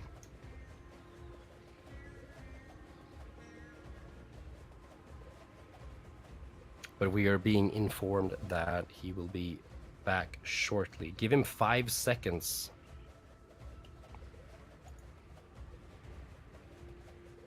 The free agents. He has to open the door. Is that like proverbial open the door? No, someone probably rang his doorbell for real. All right. Reyes coming off with the greetings. All right, we're just gonna zoom out, move away from that while he's having fun helloing. All right. It seems like no, it's Fuego who's right. Fuego from NA is the one that had a AFK. Observators calling for a disqualification here. He does it with a smile. The monster. Yeah. That's his. He's the disqualifier in the indie tournament. He's waiting for someone to screw up so we can just disqualify people. No, it's not about beans, Forger. Having an attorney. This is towards the end, actually. The free agents. One of them has to handle some IRL business. Hello. All right, he's back. Okay, Fight's here we go. underway. Must be a huge door flash. Yeah, it was. All right, there's an orb tax and 2 orbs to the advantage of red team. That means they're 50% meter gaining ult. Ult coming out from the Rukon as well. We're going to move in and see if we can get big burst coming on Fuego. Fuego might have to looking to get into a harder boulder pass. Taking a lot of damage, but so is the Taya. Taya is pretty close. She had to ult to save herself and run out. Pearl is taking a lot of damage, locked into place. 3rd orb is up. Let's see if they can make the dividends to get it. Getting stopped by the M2 by Taya, crushed into his charge. Ult coming out from the Blossom, trying to get some weakens and push people out. Getting M2 on the Taya. Taya might actually go down. So will Fuego. No, Fuego turns around, just slaps the Rukon. Get off me. The ult coming out, throwing her out of the bounds. See if they can get the kill. She dies. M2's the Shadow Bolt surviving by us most of the time, but Fuego's going to go down anyway. All right, we have a support melee mirror match here going down. 2 Rukons and a Pearl and Blossom. Let's see who's the better support, who's the better Rukon. Got some little bit dirty dancing. Hits into the negate shield for the Q. Hopeless moves away. Try to buy some time. Catches the ult from the Blossom. Meanwhile, Pearl is taking a lot of damage. She's slow. Pearl is close to execute range. Dodges the Boom Bloom. Orb is getting taken by blue team. Somehow, how did he hit the shot? Going for the ult. Misses the ult. Dies. Oh, dies to the Vortex. And got the Void Reaper up. He's going to be doing a lot of damage now. Void Reaper ult and Overload. But he's missing. Can he get it together? He might have been able to kill the Blossom if he hit a couple more shots. Yeah, but that gust taking a lot of damage. Key there. No way to. Might be a valiant end for the blue team. They might still die. The R's have to blow in the Blossom. EXM2, big burst, 25 damage on the space. And if they get the orb and he's pushed out, he's gonna die here. Do you cat? No, I don't. Yeah, at least I don't know. Recognize, however, that what's the name? Come back here. That Elmos killed Straculo with a Pearl ult. The biggest Pearl ulter in the game died to a Pearl ult that round. It's rather poetic in a way.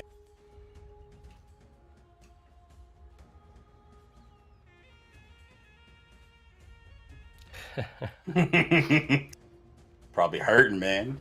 Say he had to run 5 flights. Poor guy. Yeah. All right, round 3's underway. All right, that's a 2-0 lead for the multi-match. All right, popping a Chronometer coming out of the Rukon. Definitely going to go for aggressive pressure in the neutral. Hopping right onto the Pearl. Meanwhile, M2 dropping out from Fuego. Fuego's getting bopped with the nuts by Blossom. With the EX space, big damage coming down. That man is almost about 50% HP. Gets his Q popped. Needs to get out of the range of the Boom Bloom. There he goes. All right, health is actually way heavy in advantage of the red team multinational. Blue team gets the first orb though. Shrinks a little bit of the health dividend, but they're not getting any max HP drop as true damage on these guys. Definitely need to chunk them out, but they're fighting in 2 different areas. Rook charges into the back line. Rukon tries to help out with the Pearl. Multinationals are definitely in control of this match so far. Their Rook is about to go down, but the M2 from Ty has missed. Managed to catch one with the ult. Probably should use the R to make sure to cushion Here out we for go. Rook. There's some damage Fuego is from going to go Rukon. down. Red team will take the orb. 1-1. Ults are coming out. They both are like, let's do it. All right. Oh, Rook is going down Draculo here, putting a lot of and pressure on the back line, and Rook's going to go down after spacing in. Reyes is going to go toe-to-toe with the overloaded Rukon. Yeah. He doesn't mind. Oh, they're just They're feeling very confident. They're in a strong, dominant position right now. 2 people are dead, and they're still very healthy. 2% to 76%. Oh, goodness. It might be towards the end of the fight. They actually managed to get an orb, and he's going to get sliced up by the EX space from the Rukon. Cannot be countered. So I feel Those like three once again, Rook and Rukon for Team Fuholm doesn't manage to coordinate any damage here. They're spreading it out and not able to burst anyone down here. Like you They're mentioned, not they were focusing up to the damage, 100% again and again and again and again. Just like we saw in round 1 here, they feels like Rook and Rukon is just being split up here. Mainly, I think the multinationals are causing a lot of trouble for Fuego. He gets punished real quick and has to run away in a way that makes it hard for him to help out in dealing consistent damage. Most definitely. We'll see how they do their adjustments, particularly if they can shore up for Fuego. Oh, big damage. Never mind. Hopeless is going to get popped for 70% of his HP. Taking a couple nuts to the back of the head by the Blossom as well. Cross is definitely not shy about doing damage. He is very, very anemic right now. He's trying to get out of there, but he moved away from the support. He is so about to die. Let's see what Hopeless can do. Waiting. There we go. Yeah, he's going to go down. There was nothing he could do to help him for that one. That early game pressure was ridiculous. So much damage came out. It's like they said, okay, we know how to kill Rook. Now let's try Rukon this round. And that was ridiculous. Oh. Bob Schrader says if he had to walk 5 floors, he wouldn't be back for 2 days. Oh, man. That was rough. That initiate was basically what spelled that fight. They could have rallied it, but Hopeless got popped for a massive amount of his HP. Chat is wondering if they picked 2 melees first in the pick ban phase. This pick ban phase was a little bit different, where they both did 1 ban, and then both teams just picked their entire comp at the same time. So not Hopeless. There was no back and forth. You haven't lost yet. It's match point. Take 1 off him. Take 1 round. Yeah. Do it for the stream. Do it for the commentators. Don't get shut up. Don't be the only team that goes 0-5. Don't do it. All right. We haven't seen that. Yeah, we have. Haven't we seen that? I think we started 1-5s in. Or did they become 1-5s? I don't. Yeah. At least took 1 round. Believe in you guys. Come on, do it together. All right, match point for multinationals. They're definitely showing their experience of working together. They're definitely making a lot more seasoned picks for efficiency. Holy Flame coming out on the Rook. EX Spaces, a bunch of Beyblades over there in the bottom left towards the Pearls. I don't even think she knows who to aim at. All right, a little bit of Footloose coming from Hopeless. Managed to pull in the Blossom. Yeah, but what excellent reactions from Taya. Taya queued the Rook charge. Good Tayas can do that. If you can time it just right, you can queue before he can hit you and push him back out. He's committed to that charge. He can't like queue in the middle of the charge. Missing a lot of his abilities right there to stop the Taya from on the ult. Right now, Fuego's bleeding health, and so's Lamaz at this point. And first orb went to red team. Meanwhile, while the fights are split, they are completely far from each other. I'm definitely sensing a little bit of a rookie in terms of positioning with the team together. Maybe they're just new to the team as a whole. Yeah, probably might be the first time they're all working together, but they're definitely split a lot. Throws a little bit of cologne, throw a little holy flame on the ground. Lamaz throws all dog. And like we mentioned before, Fuholm is 3 free agents, players who signed up solo, who got paired together, versus a team who came in as a trio. That, of course, leaves its mark. But GG's all around. The multinationals picks another win today. And Fly, can we get a final say on how many wins you need to qualify for tomorrow and which teams have qualified for tomorrow, because this was the last game of the stream. Am I right? Yes, I believe this was the last one. And that was a good showing for, I think, a team that is actually just formed for today. I believe that was the ultimate turnout. They definitely had the skills. They just needed to work on their positioning and wombo comboing together. Other than that, it was well done. Yeah. I was hoping to see them take a round, but it's all good. The multinationals are definitely a very solid team together. Picks were on point. Absolutely. They were able to put out a lot of damage. I'm doing a lot of leaning around, and it's because my webcam is actually blocking the Discord chat for me, but I'm moving the Discord window to my other monitor here now so I can see what Fly is typing. All right, Master Fly says he's gonna 1 sec regarding the wins, and he's gonna start a giveaway in between. So he's gonna hit up the giveaway. All right. So if we didn't really go into detail about the prices, while Fly sets up everything he needs for that. Let's see here. All right, so I guess it's !raffle if you want a ticket for the raffle. So hit that if you want to get into this little giveaway here. And when you've done that, I'm going to say this again and again and again and again and again. Don't forget that everyone who watches this can win a key to an indie game on Steam if you head to Indie Tourney's Twitter. Follow them, answer who you think is your favorite Battlerite character, and you got it. Master Fly says 5 teams got 4 or more wins. We will stay with the 4 wins. All right, so that's 5 teams heading into the double elimination tomorrow at 7 p.m. So that's going to be exciting. We can say for sure that the multinationals are going to get it. Other than that, I'm not really sure. We didn't see more than 2 games from other teams, right? Multinationals are the ones that probably played the most besides Pepega. They did 2. Yeah. And Starlight. Actually, everyone played, so we did see them at least twice, actually, now I think about it. Steve, I'm not sure what I'm doing just yet. We're just kind of hanging around, doing some closing bits. Probably just play a little bit of on my size and Battlerite and chill out for a bit. Actually, John, what are you doing? You gonna get off after this? I might fire up my own stream after this. I might. It kind of depends if my wife has fallen asleep or if I'm gonna go hang out with her a little after this. Understood. So, all right, I can tell you from the top to the bottom. Pepe guys went 5 and 1. Multinationals 5-1 as well. Radovic Africa 4-2. Starlight 4-2. Uber is our carry. Focus him 4-2. The Vaporizers 3-3. Fuholim 2-4. And Lego Building Enthusiasts 1-5. All right, that's 2 teams that we didn't get to see today, right? For Turka, PTSD and Lego Building Enthusiasts. Yeah. Oh, and the Vaporizers as well. Yeah.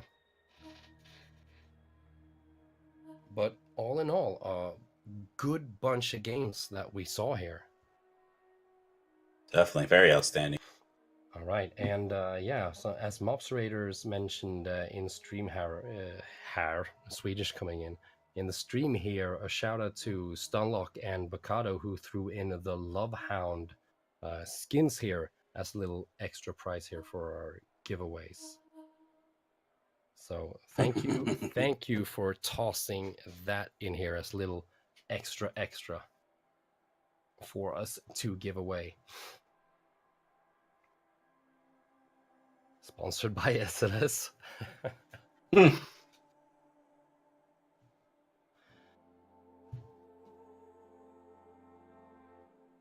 Yeah, just the love hounds. Yes, exactly. Like I mentioned before, the rest of the prizes and everything here is all from the fine people organizing the indie tourney here. Mopserator, Fly, Groony, and if I'm forgetting to mention anyone, I'm sorry for that. But yeah, just a little shout out to all the guys behind the scenes here making this possible. And thanks for inviting us to cast this. It's been really fun casting some games of Battlerite here. Saw some really great plays for EU players. I'm not saying because they're EU. I'm saying like it was awesome to see EU players. It was really great plays. Yeah. Yeah, I think some of these games that we saw, they were really really good. Like especially when it comes to the team play, like the level of coordinated teamwork that we saw from some of these teams today. That was very impressive, and actually something that I maybe didn't expect to see here. So I'm very happy about what I saw here. It was cool. Yeah, Super. it was cool.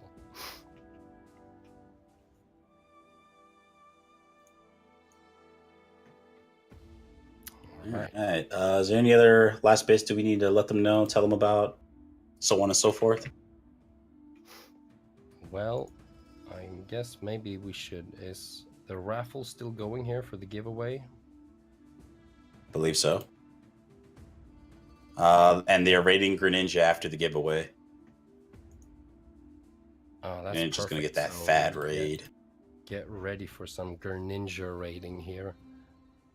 Let them know Indie Tourney sent you. But before that, the raffle is still going. So we'll wait to see who won the raffle before we sign out. And remember, after you've enjoyed a little bit of Greninja raid, or a lot of Greninja raid for that matter, if you want to do that, remember you can also find me on at BR Profiler on Twitter and John Felix Live on Twitch. If you're not sure how to spell that, just go to my Twitter. You'll find me there. And of course, go check out Mr. Ogre Enforcer. The person who would probably have the hardest time winning the Twitter giveaway, where you have to name your favorite champion. Mr. Level 20 on all champions, 220. Nah, it's gonna be Jamila. Something. Jamila's my favorite right now. Is Jamila your favorite? Mm-hmm. It's awesome. Wow. Yeah, but I knew that. I watched your streams. But what makes Jamila your favorite? Just the way she plays. Very, very aggressive. But she used to be a super high risk, high reward. Now she's a little bit safer. But when she first came out, she had a lot of different rights. So there was many different ways to play the character. And it was just cool. And I just like her style. Wasn't she considered kind of weak? Oh yeah, if you didn't know what you were doing, and like her abilities were slow. Like her R used to be like a 0.9 second cast time. They lowered it, but like she had a 30 damage E recast that could root, that could hit multiple targets. If you use that, it was like, bruh, it was so much damage. It was cool. It just, there were so many ways you could play the character. She had a roundhouse kick that was like 12 damage and it knocked them back, but like most people couldn't figure out how to use it properly. But like you make them burn their cooldowns, punish them, then just kick them back to reset neutral. Or since it's a knockback, they can't do anything. Kick them, and then throw your hook shot to pull them. And it's just it was so many things you could do with her that was just different with the character. Like she had another right where if you got your counter proc, you could space and your stealth will keep going after you space, so you could actually close the gap and still get your phantom cut proc. So it was nutty. It was so cool. Yeah, I sure have had a lot of trouble playing Jamilas. Like, I have problem against both Jamila and Croak. Like, I want to see my melees. I want to know where they're coming from. Yeah, Croak is definitely I find the most annoying to deal with. Griff TV has won one Lovehound mount key. Congratulations to Griff for winning that raffle. And with that done, I think it's time for us to... What? All right, we're about to sign off here. Awesome. I've already like grade hopped into some 5, casual so matches for grade 5th Battlerite. or something. They got me I thought one it to was grade play. TV.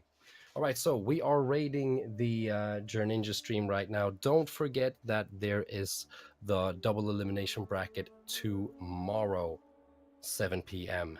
So be there for that. That was 1 p.m. Eastern, right? US East? Yes, it is. All righty. Getting ready to raid the man, and I'm about to hop off this here. Yeah, I saw. I stayed for the raid to drop.